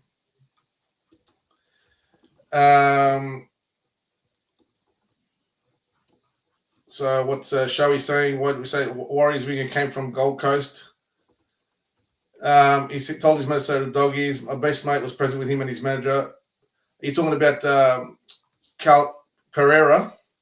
Who's that? Cam Pereira. Yeah. I said to Aki the other day, there's a bloke that I would have loved to have at the Doggies, especially with the speed that he's got. It would be very handy. Just depends on how much money he was asking for, whether it fit into our cap, unfortunately, mate. And defensively, he's not fucking there. Did you see him watch it on the weekend? Yep. But Serrato could turn him into a good defensive player, I'm sure. I wouldn't have minded him either, but we don't know what happens. Warriors might have given him more money, and everyone just thinks, you pay people more, but you might be paying this fella a little bit more and this fella a little bit more, and you can't pay that fella a little bit more. I'll tell you what, it's not a job I'd want. That's for fucking sure. Defensive issues. Barber couldn't tackle. Barber actually improved his tackling every year he played. He started pulling off some awesome try savers, guys. That was one of the big focuses, if you remember, on his game that he did, was he worked on his defense, guys. He was only a small man, and some players even now struggle. But he made numerous try saving tackles in 2012. It was a big difference in his game. Yes. And they developed that kid over. He played 9 games in 4 years before he played 20 games in 2011, and then won Daily M in 2012. So by the end of that season, he's still played less than. I think he'd only just played 50 NRL games in the 2012 at the end of the 2012 season, if that. So, you know, it takes time to develop real talent, and that's just the reality of it. We come last in 2008. We were able to go and buy 4 or 5 players, luckily. Then went all right 2010, 2011. Started coming good for a while there before completely fucking our junior system and our salary cap and putting us in a hole that Took us a while to get out of. would take 20 years to get out of. Positive, guys. All things positive. Keep moving. We need speed. The game has changed. Youth and speed. Yeah, look, I've said it quite a few times, guys. You know, you can't make up for sometimes in speed. We're very limited on our side of the field, unfortunately, where a lot of teams are scoring on, you know, from length of the field, tries, etc. So it does challenge us. We've got some support there. Mr. Incredible. Okay, Mr. Incredible. Thanks for your support. What do you think about Bailey being put at 14? I think we just spoke about this one earlier, but I think the 5-day turnaround and the big workload he had against the Eels, I think, you know, the coach had to make a decision. And he liked probably what Turpin delivered when he played previously against Penrith. So it was a decision made basically for the best of the team. And I don't think there was any issues with that. Turpin didn't let anyone down, and Hayward, you know, obviously had a different role because of the injury to Kickout. So things changed around a bit. But so where were we back here? Yeah, Mick is just reinforcing that Woods hasn't played this year, correct? Harry was still going on about DCE and Ben Hunt. I think I'm not sure if there's a lot of money there, mate, for not much time, unfortunately. Even with their experience, I wouldn't fuck DCE and fuck Ben Hunt. Is all I'm going to say. What Ben Hunt did to the Dragons is inexplicable. The way he took them through options and tried to, you know, say he was going to leave and wanted to release. He did it on his last 2 contracts, and he used the Bulldogs to help himself get more money both times. So I wasn't a big fan of that. Although Gus has got no issue. I think Gus was quite happy to allow our name to be linked to him and all that sort of shit. And then he was always wanting to go back to Brisbane. He's going home, back to his junior club that he loves. And DCE, look, could you imagine if we were 3-3 now, Harry, 3-4, and DCE was in our team? What would be being said right now? And I don't think DCE would fix our problems that we've had right now. I really don't. I've always felt that Kieran Foran was more the 7 than DCE anyway. I've always felt that. Anyway, just my thoughts, brother. I know the Dragons lost yesterday, but I thought Cade Reid did an okay job, kept trying despite the result at the end. I like Adam Reynolds, though. I would have got Reynolds kicks goals. Yeah, and Fogarty wouldn't have been a bad option as well. Hi, guys, just hopped on. Tomorrow I'll watch from the start. Who do you think will play in the back row? I think it'll be Curran and Preston. Mm-hmm. Preston will probably move to the left, guys, like he did last time Kiko was injured. Yeah, that's right. Hayward in some games, there's no... he's still learning, mate. He's still learning. Get behind him. Get behind the kid, mate. Get behind him. And remember, parents of these kids are watching this show. Would you say this about your own kids? That they're shit? Get with the program. I will say one thing, guys. The other day, I mean, I haven't seen a replay. I've only watched the game at the game when we were there. But I thought Leo Thompson played for the 49 minutes he played. I thought he played fantastic footy, guys. For a guy playing his second game of the year and with the team, I thought he had a great game. And I thought, both times he got those offloads away, he had at least 2 or 3 players hanging off him, and they were genuine, proper offloads that none of those, not like those kick-out ones sometimes where they come out along the ground, proper offloads that were made a difference. And there was one that we made the break when Critter went down the right side there and nearly scored, and we had that great second phase on the next one as well. But he's going to be a very dangerous player for us, guys. He's only just starting for us. And he showed, he showed on Sunday, on whatever it was, Friday, how damaging he can be when he runs with the ball, and he's still getting himself, and his confidence in the game, guys, because he doesn't want to re-aggravate an injury now. So he's just making sure he goes through. But he's still running hard and he's hitting hard, and he hasn't had support. The unfortunate thing for him, he hasn't got his partner in crime out there with him as well. But I thought Hughes did a great job with him at the start.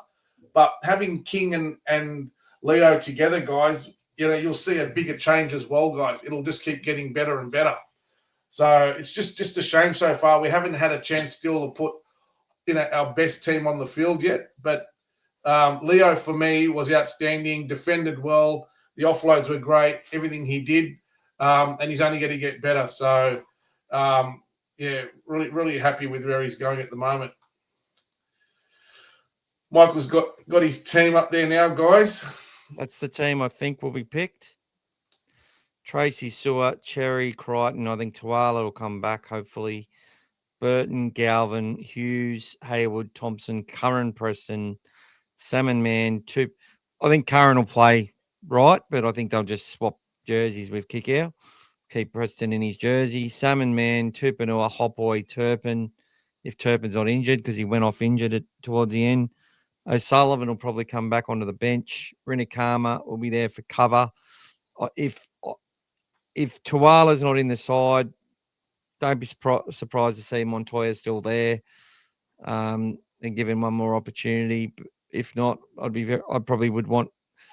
If Rinikama comes in, he's more of a left side player though, so Sua would probably go to the right. He's done a fair bit on the right.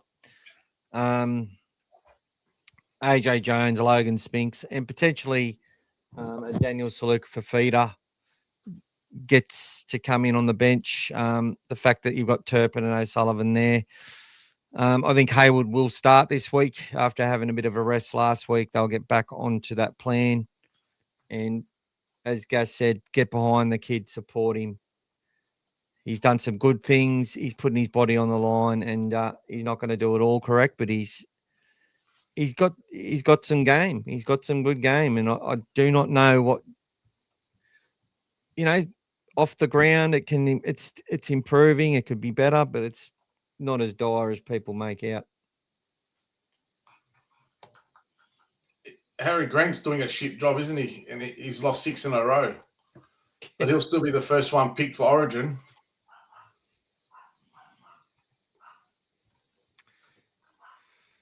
What are all the other comments? Yeah, mate. Then on to them, mate. That's it, Mike. Yeah, Timmy, long road trip, buddy. It'll be a couple of times this year. All things positive, Bulldogs podcast. Thanks, Timmy. Accentuating the positive. Thank you, Do what Jane. we can,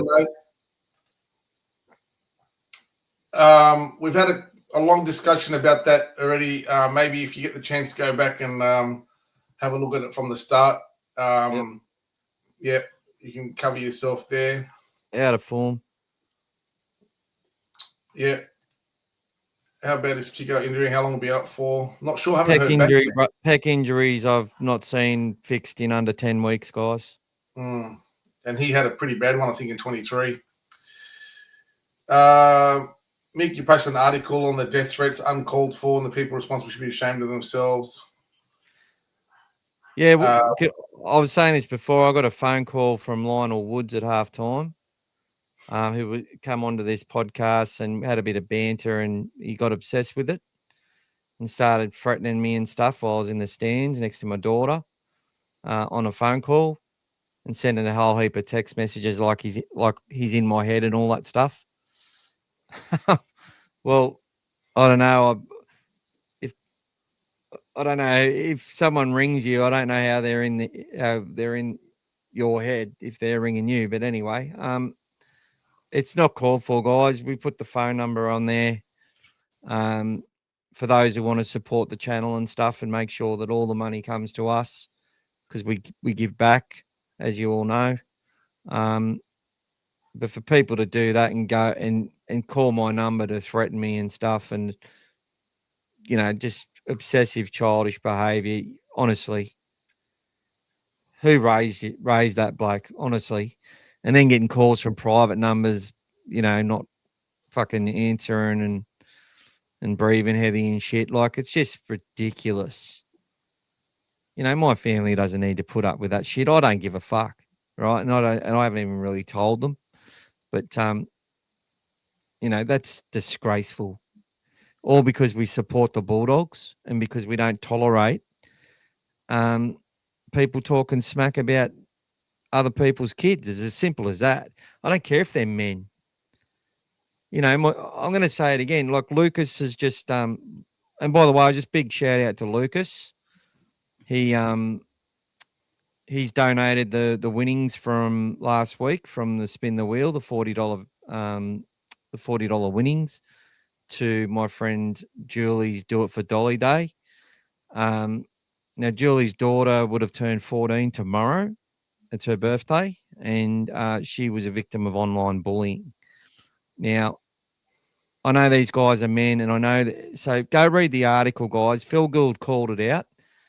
And look, I think Jean-Claude Bittard was funny a lot of the times. He is a funny guy. He's eccentric, but he's saying a lot of derogatory shit about individuals. And it should be called out by the NRL because if you really want to stamp out and care and say you care about mental health and have a mental health round and all that sort of shit, and it's the same with the media. Mark Levy come out sticking up for Flano and the fact these guys were smoking cigars and basically taking credit for getting rid of Flanagan and the nepotism and all this shit they were saying. I've said some things about. I don't want a guy running our club who knowingly ran an injection program, but that's fair enough. That's just speaking fact on the public record. I'm not sitting there accusing him of shit that he didn't do or may not have done, or sitting there saying nasty crap or making death threats and all this sort of shit. The fact is that we're allowing an outrage culture to be cultivated, and our kids are being raised to say this is normal. When your team loses, we go and rant about it for every single day and hold every single receipt for every single decision that our team has made and bring that up for the next 65 years until we win a comp again. And whoever gets in our way. And then when we win, we act like we're the best supporters in the world and we're just passionate and that it's freedom of fucking speech. There's no freedom of speech. You go and tell a copper what you think and see how far you get. There's a time and place for everything, right? There's a time and place. And I believe that we just need to just check ourselves a little bit. Look, me and Gaz are similar. We get just as passionate. We couldn't go on Friday night because we would have said some things that we might regret. We might say them to each other. I have chats with people. If you want to tell me some players are shit, you can come and tell me. But on here, let's be respectful and let's make sure that we're not saying things out of turn about other people's children and stuff. Like, look, it's all right to sit there and say you think that Pontoya should be dropped on form and that Salmon isn't doing it for you as a 13 or whatever. That's fine. But allow us the right of reply with respectfully to say why we think they should or shouldn't be in the team as well. All these other fucking podcasts that I'm talking about, and some are good, some aren't, sit there saying that the coach has lost the dressing room. They're going back on everything that Gus Gould has said and done. And it's easy to follow along with that narrative. I know Gould. He loves the game of rugby league, and he does have some unfinished business of the Bulldogs. And some of us probably love the Bulldogs more than Gus. I'm not doubting that. But he wants us to succeed because the Bulldogs need to succeed in NRL, just like the Dragons need to do better, just like Manly need to be healthy, just like Parramatta need to do well, just like we need Campbelltown, Wests, all these fucking teams. But guess what? They can't all play in a grand final every year. Someone's got to miss out. Let's just keep some perspective, keep it in our pants a little bit, and make sure we're continuing to support this great club. Peter Mortimer, Joe Thomas, they're on our board, guys. They know how to run businesses, and they also know how to know a little bit about rugby league. And if you think those guys just sit there and say to Gus, yeah, you can sign that player, you can do this, you can do that, without them sort of having any oversight on it, you're totally undervaluing their contribution to what they do. Look, Gus's job is to do their job, and Gus has got people employed to do jobs they've got to do. And if they don't do them well, they'll be moved on, including Gus. Is that Claude? He'll get Claude to do his job soon, right? Claude will actually hire and fire everyone. That's it, guys. But the board's job is to make sure the governance of the club is done properly and everything's ratified the right way. And for people to act like their only role is to sit there and get on their knees and say, yes, Gus, what do you want me to do now, Gus? You're just absolutely in a fucking fantasy world. Love him or hate him, it doesn't matter. He's good at what he does, and we're building something for long term, not for, let's get Des back in here and sign fucking whoever, you know? God. Let's keep going, mate. Let's keep going. Timmy, yes, mate. I'll be there on Friday night, mate. So I'll see you out there. And don't forget that Friday night's game, we are the early game, guys. For those who are coming, we're the 6 o'clock game on Friday. So make sure you sort yourselves out, get out there. Meeting in person. Yeah, it went well. No surprises. We got little, where are we there? Caught up with the banner, said hello. All good. Had some dinner before the game, guys, and went to the game and walked the 500 kilometers from the parking to the game. But yeah, guys. Well, I needed to walk anyway, guys. It was good. It was good, guys. Look.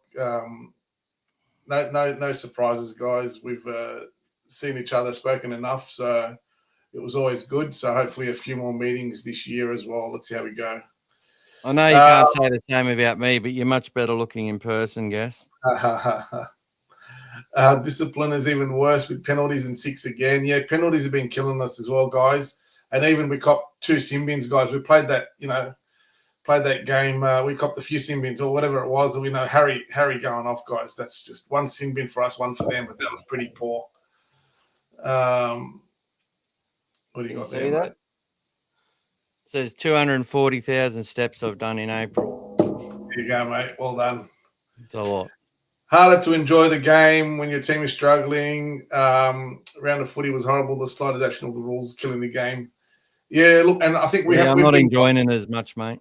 We've been one of the teams that hasn't really adapted as much for some reason, which is surprising because it normally suits us as a fitter team. But I think we're fitter at the moment. Yeah, I think so far as well. I think the last 2 weeks I've noticed a slight sort of change in the rules, the way they've interpreted them. I haven't seen as many of those 6 agains. I think if you look at the average over the last 2 weeks against the first 6, you'll see that it's a little bit of a drop-off so far. Teams have gone backwards. There's a problem. Seraldo needs to fix it. Look, Craig Bellamy, finished in the grand final last 2 years, and he's lost 6 in a row, coming second last. Ricky Stewart, finished in the top 4 last year as well. Down there, 3rd or 4th last. Minor premiers. Yep, and then now down the bottom. So, guys, it changes very fast, but everyone has their ups and downs, and you just got to keep persisting, guys. That's how rugby league is, guys. It's a slow start, but I will say it, and I'll say it again. It's only round 8, and I would much rather be 3 and 4 now than have this form coming into potential finals later in the year. So let's hope we get it sorted in the middle of the year, start pulling ourselves up, and then come end of the year, we start to play well and peak for the business end. That's all I'm saying. The round of footy was horrible. So many of blowout scores, 80 points. The Sharks and Cowboys didn't get any better throughout the weekend. Yeah, I mean, look, imagine still, like we said, imagine being a Dragon supporter, guys. Just when you thought it was maybe going to get better, 62 points is still depends on the situation of the game, Timmy. Sometimes if you've got the 50-50 option to get the ball back. But I feel like Berto has been one of the best ones to put that high ball up and get our players under it.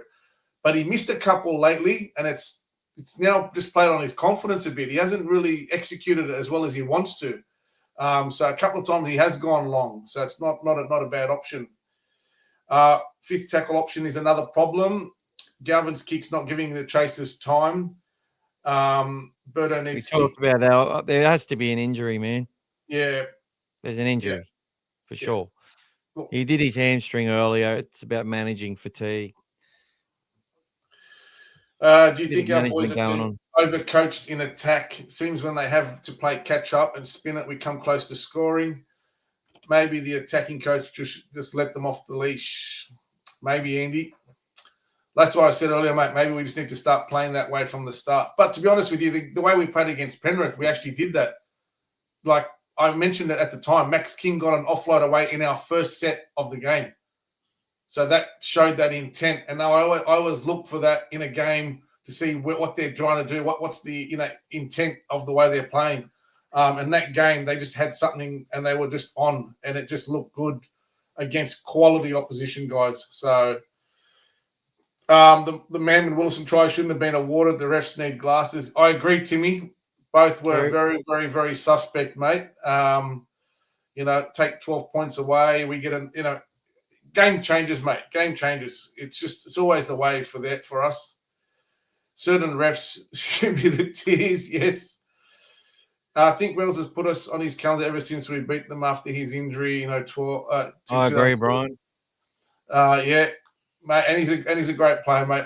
Even to this day, I'm sure the people at the Rabbitohs are still regretting not making it work for him to keep him there. So, especially after what happened last year, guys, winning the comp.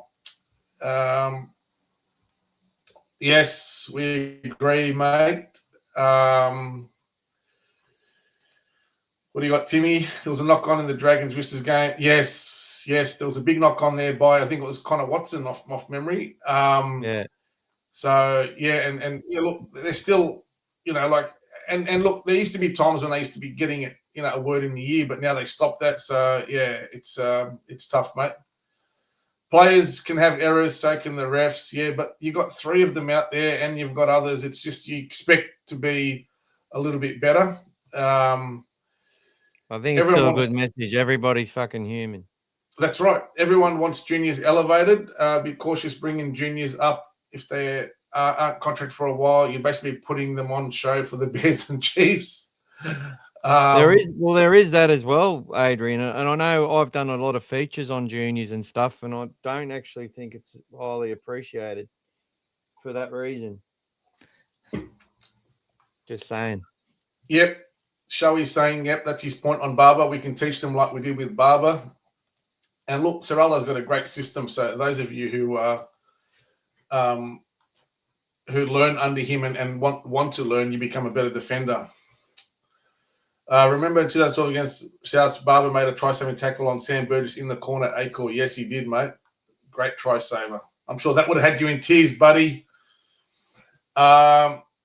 If you go for the dollars every time you'd be broke. Gus should take out gout for Chinese. Yeah, well, it's been done before, mate. Shane Werrett, if you remember.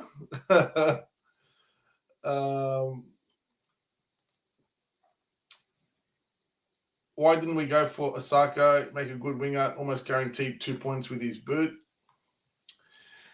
Yeah. I don't know. We went for Jacob Carraz and Yeah. Bronson Cherry. Show me the money, mate. Show me the money. We'll get behind everyone but Curran. We dropped him last year because of his errors. We didn't re-sign him. Let's blood another back rower. Let's see what happens, mate. If he plays this week, if he does. Whoever's in the, you got to get behind whoever's out there, mate. There's no point saying I won't get behind a player and just hating them. It's your choice. You do you, mate. But fuck me. What? Heinzie, we need big bodies on the bench. I hope we debut Jones. When he's ready, mate, we'll definitely get him on there, mate. He's been shown that he's going to be a player that's going to start this year. So we can't wait for AJ, mate. We cannot wait for AJ. He's just not. Ask Kate Reid about AJ. He doesn't remember. Yet. Ask Kate Reid. He doesn't remember much about that game, but he knows who AJ is. There's a tattoo on his back of of AJ's forearm. I think Birdo's injury in his foot or ankle was just might explain why he isn't kicking and played. Good shout, David. Yep. What do we got here? Tactic too. Just join. Not sure if you've mentioned it, but Toya has got to be dropped. He's not first going till. Surely we've got a good winger. Go to the start and watch it. You can have a listen. Just a player who's out of form, and the team that we just named, he wasn't in that at the moment. Congrats to the Bulldogs getting into the grand final. Maybe we've got some speed in the girls that can come into NRL for the boys. Yeah. Did everyone see that kick from out wide to win the game? There was another Aaron Woods moment in that celebration as well. One of the girls missed her timing, came in for the big jump and just kept going straight over the top like Superman. Or Superwoman, whatever you want to call it, but it was pretty funny. But awesome job for them to get in the grand final. Timmy, you can update us. Timmy, where are they playing the grand final next week, mate? Bulldogs, yes, tough game this week. We'll go into obviously a review of that on Team List Tuesday. We'll be there. I'll be there, mate. Dolphins game at Suncorp, May, then Titans on the 26th. Couple of local games for us to enjoy. So the Titans game, we go park at Rabin and then walk across. This is what we normally do. I'm just trying to get my legs back after the long drive, guys. But yep, sounds like a plan. Tickets are all ready. Everyone always cries out for local juniors. Hay was probably our hardest working one on the improve, and some of our stupid supporters want to crucify him. 100%, Brian. Mate, they're unfortunately, Brian, not everyone sees it the way we see it. Everybody looking for the now, mate. The results now. They look at a player and they want him to play like the best hooker out there. Everybody has to run like Api Coruscant. Everyone has to dummy or throw passes like, Grant. It's everyone's got a player in their team that they cherish and love, and we got to get the best out of them, and so do we, guys. Could you imagine that? There's these blokes. I'm a bit dirty on a bloke, right? And I was talking about it at the start, but I've watched his videos every week since probably 2020 or something, 2019. If we go 2 losses in a row, he talks about every bad decision or signing that's been made, every fucking thing. In a 10 or 12 minutes, he talks about every bad fucking thing that's ever been done. He attacks the board. He attacks Phil Gould. He attacks fucking certain individuals that we let go and ones that we kept. He then brings up Peter fucking Moore and thinks he can talk on behalf of Bullfrog and says that Bullfrog didn't want Phil Gould anywhere near our club, which is a load of bullshit. Phil Gould, and this is just a history for some people, Phil Gould was never going to be coaching at the Bulldogs, but Peter Moore asked him to do the job because Chris Anderson was contracted in England and he was just waiting for him to come over to be the next coach of the Bulldogs, right? So Gould did the job and won a comp. And then he went to all these other clubs and he was never, ever had any intention of coming back. He didn't need to. And then he tried to make out that the that Lynn Anderson that didn't want Gould at the club, which is also bullshit. Right? Now, I know Gould said some stuff in the media and it looked like he might have been backing the Roosters ahead of Bulldogs in games, but he knows the Bulldogs, man. Like, I remember that game we lost where Jamie Soward cheated. The whole game, Gould said through that whole fucking commentary, this is a game the Bulldogs, this is the type of game the Bulldogs will come back and win. You watch. You watch. They're not out of this, the Dogs. The Dragons have been all over them. It's got Bulldogs DNA all over it. And then the fucking referee stole it from us. That was bullshit. Utter bullshit. That still hurts to now. Gould loves rugby league. He loves good players. Whether I don't love everything he says, 100% don't. I disagree on so much of it.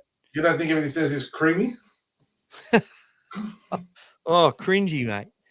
And he's becoming one of those old men with dad jokes and shit, right? But he's just, I think he's just messing with he's Claude. the first person to work every day and the last person to fucking leave, guys. Yeah. That's a fact. Yeah. And he's still working at 3 a.m, sending people stuff, checking things, reviewing his own job, caring about the game of rugby league. Like, love him or fucking hate him. How do we link it straight? A loss on Friday against the Broncos side. How do we link that back to everything that's fucking happened over the last 5 years and every decision we've made? But one fucking loss. And then last week's loss. And then tell me, how do you forget about the Penrith game in the middle of that? And the 2 wins to start the fucking season. Doesn't suit their narrative, mate. Come on. No. People have to blame someone. People have to scapegoat someone because they're fucking flawed individuals and they need to look at themselves. Right? Look at yourself first before you start fucking flipping it at everything out of your control and every bad decision that's ever happened. Imagine if it's funny, and a lot of people like that, you know, have no sympathy for minorities and have no sympathy for people who are maybe play victim a little bit. I know that you need to be accountable to what you do, but each to their own, right? I'm no victim. But if you're going to sit there and just continually relate every fucking game, how about we just say the team and some of the players were just out of form and they didn't execute? And then when we get to the end of the season, maybe it might be a really bad season, guys. And then you say, okay, that didn't work. That mix of coaches didn't work this year. They need to fix whatever they're doing. And I know a lot of you are afraid of the trajectory because we're not where you wanted us to be or expected us to be. In my opinion, as I've always said, the pathway to success is never a linear, straight fucking line. It's like this. Goes up and down. Look at the Broncos. No one thought they were going to win the comp last year. I said at the start of the year there would be a big chance. What did the Kennel podcast say? That they wouldn't make the 8. That they're shit. They're hopeless. Now, everyone gets tips wrong. I get it. But it's this completely underselling of our opposition when we win a few games, especially when I go back to our games last year and go, that Newcastle game, we beat the Dragons 28-20 in round 1, and it looked like we dominated them. We only beat Knights by 20-0. It looked like we dominated them. You know, we beat Parramatta 16-8 and never really felt threatened by them. Everything was hard work. Even the Titans game, we looked like we're on fire, but an injury to Burton, next minute they look like they're going to come back and beat us. Then we have to beat them again. What's the old thing that we're sick of doing, Gas? Sick of having to win the game twice. So many times. 2-0 we led Newcastle last year. Yet somehow that means we're invincible and we should be beating all these teams. You know, we've come here and been cocky as well, you know. How long have we had teams in the bin for? Who are we starting to get some regular dominance over? Yeah, we have been. We've been doing that. We've been backing up stacking up some wins against some teams, which we really needed to do as a club for our own confidence and belief. But that's not taken for granted either. You know what I mean? You know, it's something that we just have to, you know, they're now hunting us, as we keep saying. We've got to go out there and hunt the Cowboys. They're always a tough game for us. Always. Yeah. Always in the balance. It's never a big blowout. And they're playing Especially well. for us. They're playing well at the moment too. Yeah, everyone, including me, was prepared to sack Todd Payton. Well, what have they won? 4 or 5 in a row? Maybe Reed Marnie is what they needed, which is why they wanted to get him so quickly. And they did. Yeah, he made it all about we didn't want him, which is all bullshit. That's right. I love Nev. Understand fans' frustration. Still early. We need to get behind the boys, even if they're down on confidence. We, the fans, will give them confidence. Well said. Nice one. At the end of the day, it's just a game of footy. No threats needed. That's right. Mate, they're talking about the threats you got. You don't deserve that. And Timmy was saying, thank you to Lucas. I actually said on this YouTube channel, I said to him, I remember I said something like, oh, you wouldn't say, if we were in each other's presence, you wouldn't say it like that to my face. You'd be a lot more humble. And he took that as I'd smack his face in. No, I'm just talking about people are generally a lot more fucking, you know, humble in each other's presence. It's just natural.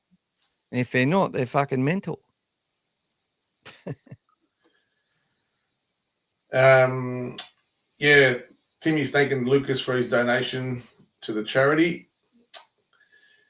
Thank you. Passionate love dogs. When we're hurting, the club is hurting after a loss as well. That's right. G'day, no one's Pete. Hurting more than the players, guys. That's it. G'day, Pete. They'll be close to the starting side. Choosing Tuala Montoya makes sense if he's fit. We have a backbone in yardage.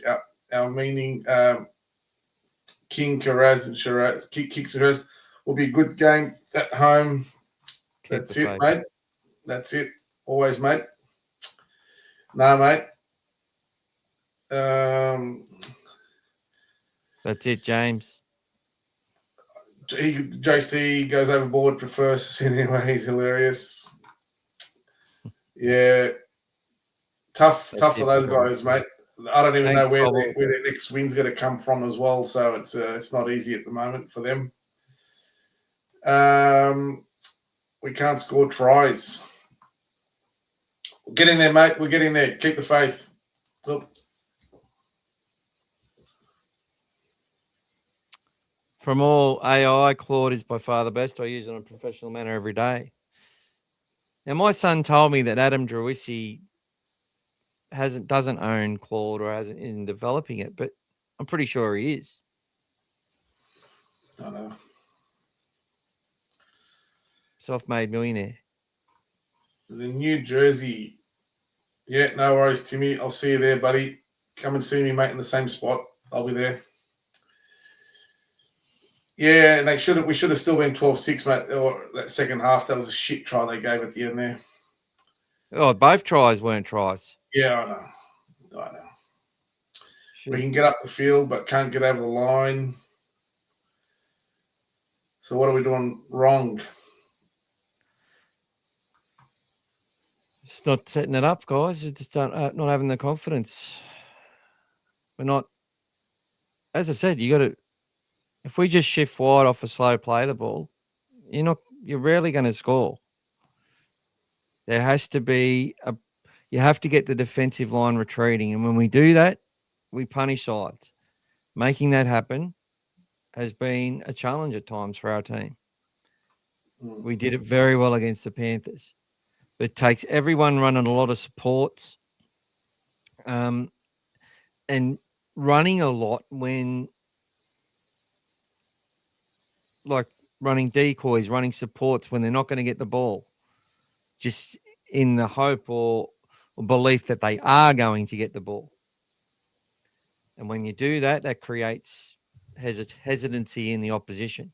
But the offload threat's a big thing. If they think that you can offload and you're going to pass, numbers don't get in on your tackle, which means you get away quicker, play the balls, which means you can punish sides. That didn't happen. I still felt our tries were pretty good at the end. Man shows by Craven back in field. He's got the footwork to make things happen. But Matt Burton showed why he is that class player in our team, although I feel he struggled a lot lately.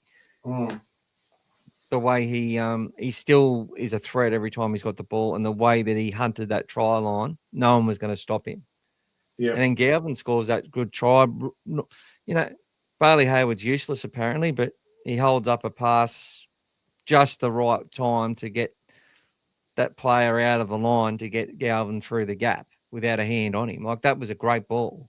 And showed some good speed there as well. Never looked like speed of delivery. Couldn't stop him as well. The way Galvin took it on as well. If we had scored in the first 10, it's a different game. Happened versus Newcastle. I was there in the early intensity on line speed, bending them back. Look, it's just the way it is sometimes. We need to, like it worked against Penrith, but we just need to do that more often, guys. We need to get that confidence up and make that, get into that routine of executing our plays a bit better. But like Michael said, a lot of things have to contribute towards that. And if they're building towards that and they're not right yet, then it's not going to happen all the time. So Brian makes a very good point. Everyone's saying that we're too structured. We need to play what's in front of us. Do people really think that if a footy player sees an opportunity in front of them, they're not going to go for it? Yep, very good point, Brian. It's very true, guys. Like, these are all professional athletes, guys, at the end of the day. They're players that we all look at them and we all aspire and just, we're watching them because it's a lot of the times we're not them. So they're doing the best they can, and it's not always, easy to do. So there's a lot of challenges involved. But like Brian said, if there's opportunities there, guys, they're going to take it. If Critter is injured, not 100%, he shouldn't play because we need him late in the season. If they feel like they're ready, guys, depending on the injury, they're going to have a go, guys. And sometimes, it might take him a week or two to get himself right. But, especially when you're down on troops as well, we've lost, Karaz and Ari. So you're going to make that decision, guys. Thanks, guys, for being the voices of reason. Thanks for the calming session. Yes. Our pleasure, brother. We can be like the goats on what's the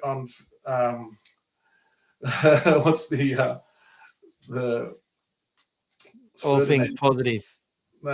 Ferdinand the Bull when he's got the calming goat, guys. What do you got? Get your fingers off, mate. Noticing that in try-line defence, individuals are trying to solve issues by themselves and not inside work to get across. It's been a bit of that. Look, guys. Yeah, that's right. Kickout's generally very good at that, but I felt that he carried that injury for 10 minutes, which cost us a second try for sure. He was a liability out there. You could see it. No, he didn't, mate. I was at Belmore that day, mate, and I think they're just still picking him up now, mate. I'm surprised he made it to Allianz the other day. And that held AJ back. He got 2 weeks. A 2-week suspension because he fought it at the judiciary. Yeah, so he doesn't have to pay the fine, guys. Not much money for those guys at that age. It was a $2,500 fine or an extra 2 week. weeks if you got it wrong. So, fucked. Still remember when Matty Johns had the Aaron Woods at training, teaching him how to celebrate a try. Yeah. I don't like how our club gasket go so many juniors like Averill and Alamonte. As I said, guys, Averillo, 450 grand. They got Cherry on unders. They were bringing in Critter. Something has to give. And Alamotti paid him a lot of money. His manager wanted, and himself had a meeting with Todd Payton after 3 rounds, apparently, and said that the Cowboys, and there was a release that the Cowboys were going to offer him a 4-year deal for $600,000 a season. After that, his whole season went pear-shaped. He was forced out in the wing after an early, I think we lost a winger in the South game, and then it was going good till that happened. And then we had a sin bin as well, and he had to play wing and got absolutely terrorised. And then the whole fan base turned on him anyway, mate. To be honest, everyone was saying how he was slow, how he's slow, he's not fast, he's a slow coach, he's no good. And Penrith got him on a 1-year cheap deal, and his career's obviously taken off in a great system with great players around him, and he's a talented kid. That's it. But we couldn't keep him. So instead of just saying the club shouldn't have let these players go, find out the fucking back. Or if you've watched our show, you would have seen talked about it so many times. I feel like I'm a regurgitating parrot half the time. Maybe we should record these, mate. Every time someone mentions it, we'll just press play, mate, on one of the previous recordings.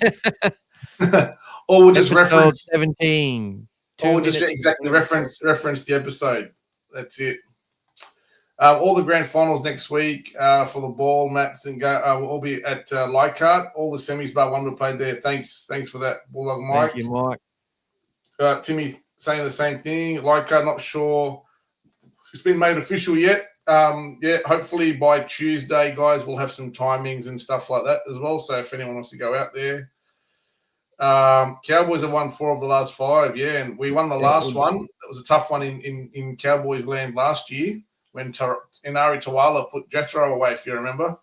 It was a great try. Great fucking try that was. And we were so depleted in that game too, guys. Galvin actually had a rest because Cherry had to play on one leg before surgery. Montoya, I think, had just come out the week before, maybe. Or did he play? I'm not sure. But he was broken as well. Needed surgery. We've got a change of Gecko Fox has now become the British Bulldog 1935. There you go. Goes down. Hey, boy. My dad was born in 35 and my mum was born in 1938. There you go. So one was in the start of the first game and one was the first premiership. There you go. Actually saw a British Bulldog today, brother. At the dog park. So my little dog wouldn't go near it. Yeah, we were saying that, Shoey, if he does get a go, it might have something to do with the fact that he's got that thing with Montoya. But I just saw a post that Danny Wheeler, I think, did on Friday, saying that Montoya was sharing the captaincy in response to people saying he should be dropped or something. I thought it was a weird article, a weird tweet from Danny. Yeah, and he was he done another one about Tigers, Luai going to Papua New Guinea as well. Yeah. So because he's got till April 30 this year to make a decision in his contract. Fans always demand effort, loyalty, passion, etc. Then when things aren't going right, they want blood and sack everyone real fast. That's it. Yeah. It's tough, mate. It's a business, but people, they want everything now. It's just you give them a little bit, and then it means that Panthers win that we gave them is now making them explode even more. They're like, well, we know you can do it. Why aren't you doing it? So that's it. Guys. Yeah. It's funny though. Like all the ones that we let go, we should have been loyal to them, but we shouldn't be loyal to the ones that have helped get us to the finals the last 2 years. Just throw them out, That's it. Sua is a beast. Played really good. Maybe in front of for Montoya. Who knows, mate? Let's see how we go.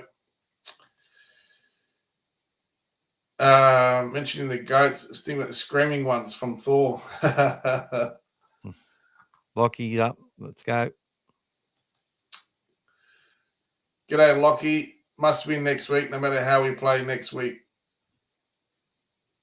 That's it. No matter how we go, mate, we got to get a win out of that game. So, yeah, mate, I'll be seeing you on Friday, buddy, as usual.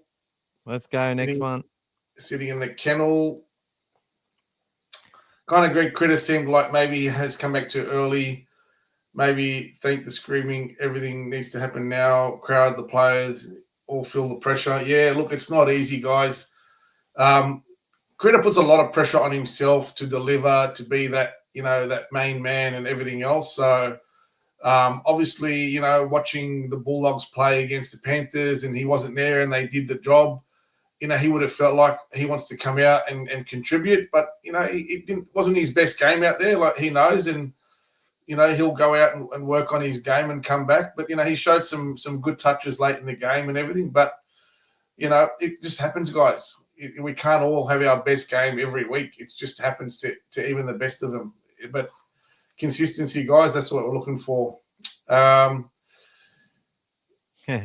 name handles are almost identical. And it really messes me around because DQ's 7SI is very positive, whereas DS7UG is very negative. And something like it's like, ugh. Right. G'day, mate. Looking forward to mate. I do apologise the other day, mate. I meant to message you when we got to the Combank. I mentioned it on Tuesday as well. I didn't get around to doing that, mate. Timmy was messaging, mate, and he lost track of time, mate. So if you're out at Acor on Friday, mate, come and say hello, buddy, in the kennel. Timmy, sorry, I meant Cowboys' current win-loss record. Yes, mate. They have won 4 out of the last 5. No worries, mate. Up the mighty doggies, yeah. Thanks, Hilly. That's it, brother. All right, guys. I was going to go through some stats. We lost in Jersey Flag. Pretty flat performance. I was watching them. They look very tired and flat. I better not say stuff like that because people say we're overtrained and shit. New South Wales Cup. There was some good moments, good passages, but just beaten by what looked a more cohesive team performance in the Sharks, who have been developing their juniors very well for quite a while. But we had a win in Ron Massey, which is the 3rd win of the season, beat Wenty, which they haven't had too many wins over Wenty in a very long time. So 3 wins, 2 losses to start the season for our Ron Massey Cup side. That's the best start to a season they've ever had since coming back into the competition. And there's quite a bit of depth in there, and good to see a fair few of the SG ball guys playing in there as well. And some of the Jersey Flag players that are sort of in or out of that side. A couple of New South Wales Cup players. Louis Grissemi scored another good try, and some really good play there. So, guys, a few of you are now depositing monthly via my Pay ID, which I really appreciate. Unfortunately, when I put that number up, it was abused by some people, but that's all right. The police will be involved if they continue, and I just blocked their numbers, and that's a bit hard when they're private numbers. But anyway, guys, that's just one of the things that happens when you're a big celebrity like Gaz and I. Everyone wants a piece of you, and I know how some of those celebrities feel now, mate. Yeah. Went all right, buddy. Obviously, Willie Mason, he goes all right. Young kids, it's a good way for them to play against some hardened, tough men, and a great way to toughen them up. I reckon Wayne Bennett would approve. I was going to do a poll to say what would the world be like if the Penrith board or the owner of the Panthers said that he wanted Wayne Bennett to come, which Phil Gould had arranged, and they didn't bring Ivan Cleary back to the club. Do you think that Penrith would have won premierships? I was going to do something like that as a poll, I think it's probably so many hypotheticals in it, obviously, but it would have been interesting to see if Ivan stayed at the Tigers and if Nathan then left the Panthers to go to the Tigers with Wayne Bennett coming as a coach. Just be interesting to see what would have happened, because apparently that's what had happened, So anyway. Well, there's no Thursday game this week. Oh, isn't there?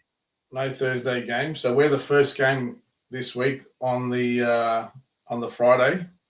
Yep.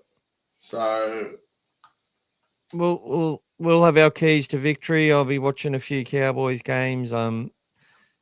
They're starting to get a little bit better, and the keys to victory, they were a bit cookie cutter to start. I can guarantee one thing though. I bet you the Dragons will get the 2 points next week, guys. Oh, they got that bye person. Yeah, Dean Young's come at the right time. I think he'll bank the 2 points next week.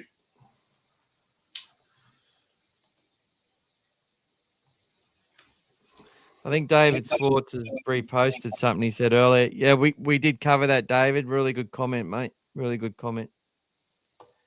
Hilly, I back this whole team's current roster effort. Canterbury Bankstown all the way. Just need a halfback. Yeah, look, we need to keep developing our halfbacks. That's right. And we've got a great halfbacks academy. That's why there's a lot of good ones in our system. They just need time.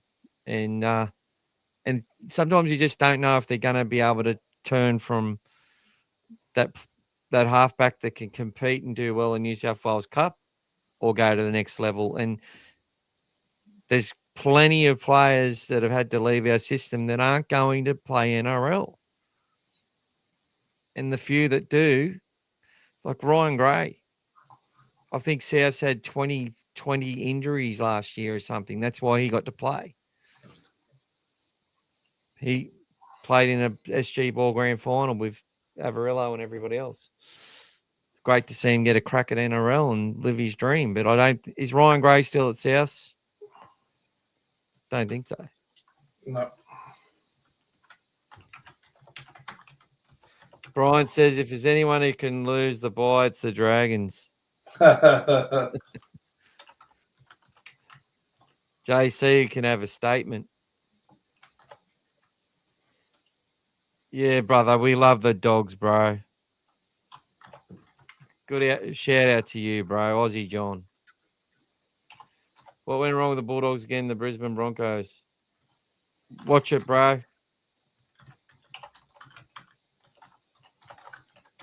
Yeah, David's repeated again. Oh, is your brother, is he? Shout out to you, Hilly. I hope you're a better bloke than Harry. Maybe you and Hilly should go out. Harry and Hillel. Harry and Hillel.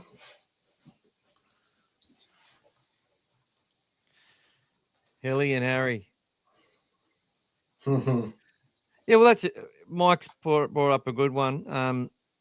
If we do win three of the next three games, Cronulla, Dolphins, Cowboys, like if we're gonna play finals, we have to beat those sort of sides. It's as simple as that. Look, I know we should be beating undermanned Parramatta and Brisbane as well, but or we're at least got to get our game back on track, compete hard, win one or two or go close, and then bank some points against some other sides after that. Like, to me, we make the top 8 from here. That's all good. Want to make the top 4, obviously, get 2 bites at the cherry, hopefully have players fit and ready to go at that time of year. Who knows, we can do something. Sometimes you just get on that run of form, but it's too early to be talking about all of that. The next 3 games are a really important block for the side, and they've shown they can turn around some bad performances into good ones. We said they played well against South, so I thought there was an improvement on Friday from the Para game, as they needed to be, but even still, it was nowhere near good enough. We'll need to improve again to beat the Cowboys or give ourselves a chance. We'll have some previews coming up on Tuesday and probably on Thursday as well. So lots of content, guys. Keep sticking up for the boys. It's easy to go out there, as I say, and just talk smack about players and the coach, and if that makes you feel better, great. Maybe just send it in private messages rather than on the public record. Harry's asking, mate, do you think Montoya will play with the heat surrounding him and Marnie? If I was coaching both sides, I would be dropping Montoya for that reason, because I think it'll put added pressure, and he feels like he's feeling that a little bit. I felt coming back to the club would have been high pressure for Montoya. He dealt with it really well last year.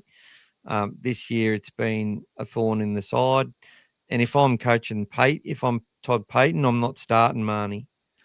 I think if they start Reid Marnie, we're a good chance of getting under his skin and getting them off track, because he's got a history of failing against his former clubs. Like the Parramatta boys just got under his skin, man. The first 2 times we played them with Marnie, like they made him, I think I remember like there was one game they knocked the ball out of his hands at dummy half like 3 times, and then he made knock-ons and shit. And he is that emotional type. So, but that's what I would do. I think if he starts, there may be some overkill from Reid, and that'll be the challenge for him. But he should be experienced enough to do well. As I said, Montoya, it's a flick of the coin for me.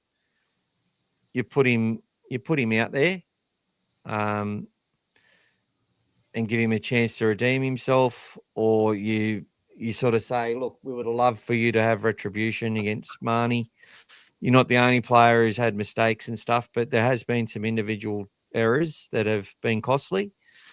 And I think he would know that. I think his players would know that, and his coach would know that. But if they back him again, good on them. You can only trust who you trust, and you can only back who you can back. And if they don't feel that the other guys are ready right now to bring in, maybe another week won't harm us too much, unless we lose by 50 and we're back here next week trying to make you guys feel better.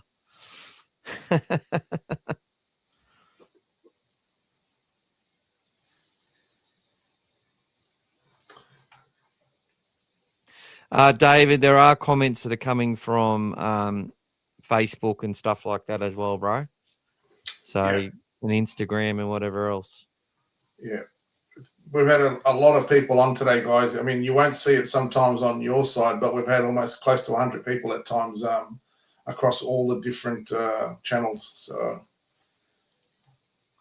I think if Tua's finished, you get the nod over Montoya, but I'll back whoever they pick. That's it, Brian. I put my team up there. I think Anari to the wing, with Sua and Critter and Cherry in the centres keeps us fit and firing. And there you go, Harry. We caught up, mate. There's Gaz with the legend himself. It was great meeting Andy. It was great meeting Macca. It was great meeting Benny. It was great meeting Gaz and Aki. And my daughter was there as well. She said that Gaz and Aki were very beautiful people. Mick had the intimidation factor, mate. He definitely had me covered there, mate. Yeah. Oh, mate, this belly. If you just took me legs and stuff, I'm all right. It's all muscle, but above that, it's all fat. All right. Let's get cranking, guys. I was going to go through all the stats and that, but I will tell you, Sam Hughes had the longest minutes he's played, I think, and made about 140 metres with the footy from 15 runs. Hardly missed a tackle. Salmon had 138 metres or something like that, 13 runs, 40 tackles. Critter made 145 metres. The other podcast tried to say that he hasn't been touching the fucking ball or some shit. Anyway, so lots of effort stuff there. There's even Salmon had a tackle break. So Thompson had a few. Birdo had 1 or 2. There was some effort stuff there. Montoya had 3, I think. his second half was better, especially out of yardage. But Sua actually was giving him a good platform to run off, which was nice to see. That 1-2 punch out of yardage. All the guys. That was the best missed tackles we've had in, I think, 2 years as well. I think we missed 23 or 24 tackles. The Broncos about the same. Unfortunately, we had some clean misreads and stuff, or where they just went through us and around us, which don't count as missed tackles. So we probably rather miss a few more and not concede any line breaks. Who had the biggest biceps? Well, fucking look at that shit, mate. Look at that. Just goes. No, I've got girl hands, mate. Too much keyboard shit.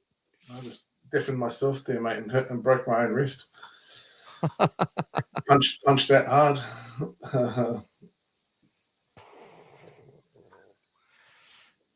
Get back into the the poll, Brian, just asking, mate, if you're feeling better, say number 1 after this podcast. If you're not feeling better after this podcast about the game, then number 2.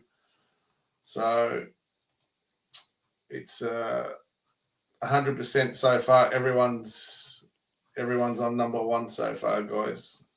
I think Scotty Drinkwater, for them, it's a good signing. It's about his market value, but I don't think if we got a player like that for 6 or 7 for about 700 grand, I'd be okay with it as a stopgap. But he gets injured a fair bit, and defensively, sometimes he just has zero effort, from what I see. Very disappointing in defence sometimes, just not there. Really good bloke, though, from what I've heard. I got the bigger foot, bro. What size are you, Gaz? I'm a 14. Depends on the size. Usually 12 or 13. Depends on the shoes. I'm a 14. Yeah. 14 Brooks, 13 New Balance. You know what that means, guys. Got you covered, Gaz. That's all right, mate. That's all right. You know what they say about arrows, mate? Don't worry, mate. Got you covered. Anyway. I think the ladies lie to you a bit anyway, but they're just saying.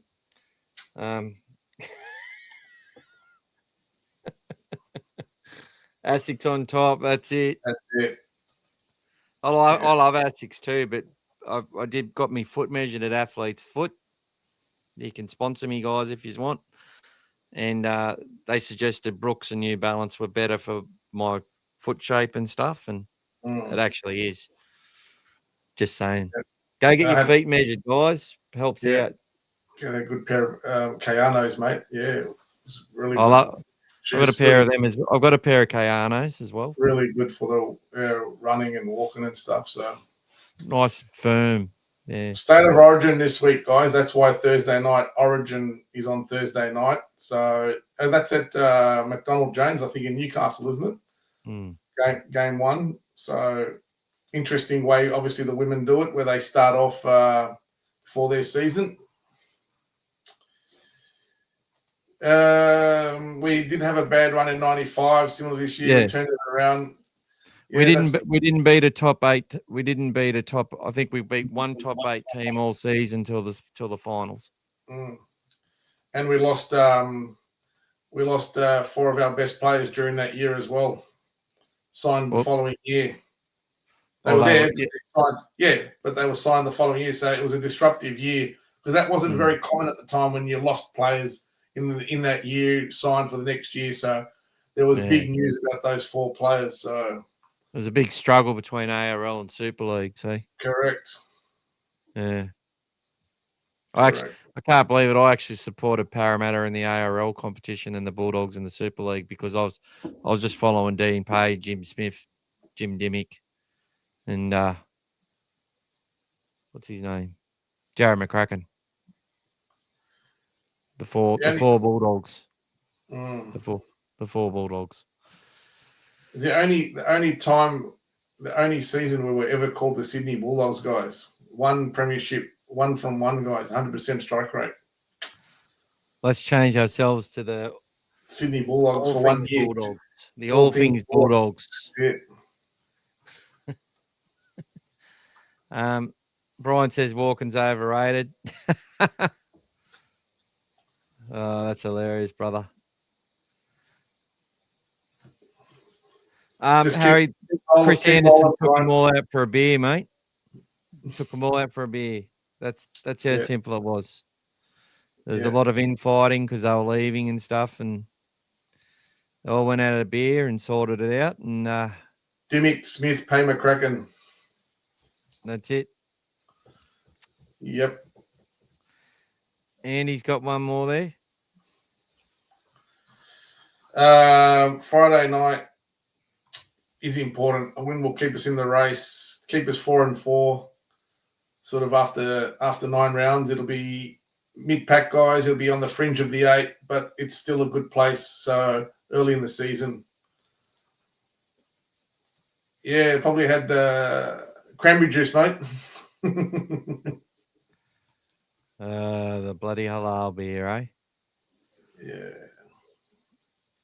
Oh, it's good stuff. 95, my first year really following the sport. We'll never forget. Yeah, I loved it. 95, sitting in there in Bucketheads. Girlfriend was a Manly fan. Or the girl I liked, I should say. She wasn't my girlfriend. Anyway, long story. When's Max King back? Broken jaw. I'm thinking 4 weeks. So maybe in 2 weeks' time, maybe in 3 weeks' time. But Max King comes back early usually. He's the one player who just gets himself right. He's like Max King. He's been seen walking around in a moon boot 2 days before a game and then played. You know, he's tough as nails. Tough as. Brian's saying that YouTube didn't notify him tonight. Did you send something out, or did you do what you normally do? Or I just do what I normally do, but it's a bugger like that, man. It always does it. Notifications of shit. Yeah, either 7:30 or 8 o'clock on Tuesday. We'll confirm as we get closer, Brian. So it should be all good. Harry says King to come back early this week. Mark my words. Well, I hope you're right, Harry. But I will say Sam Hughes getting better every minute he plays, and so is Leo Thompson. Yeah. But we missed that threat to offload. So hopefully we'll see a bit more of that. All right, guys, time to go. Thanks. We didn't review as much as we wanted to. But it's all right, guys. Every one of you is feeling better. He's the king. Every one of you is feeling better, guys. Everyone, Tuesday. Have a good week, guys. Dirty Harry, always a pleasure, mate. Mr. Incredible, you're in the draw for our, which we'll talk about Tuesday. You're in the draw, brother. Tuesday, 2 tickets. We're $5 there on our next draw. Yep. See you all. Thanks, everybody. See you later, guys. Take care, guys. Go the doggies. Night, Aki. Get some sleep, brother. An extra day tomorrow, guys. Anzac Day. If you're in Sydney or Queensland, you get an extra public holiday. Enjoy it Monday for those not working. Oh, we don't. You don't get it? Nah. Tough. It's all I've got to go to work in a few hours. You get it somewhere else, mate. It's all right. We'll be thinking of you. Night, everyone. Go the Dogs. Lost in darkness, the Bulldogs lost their way.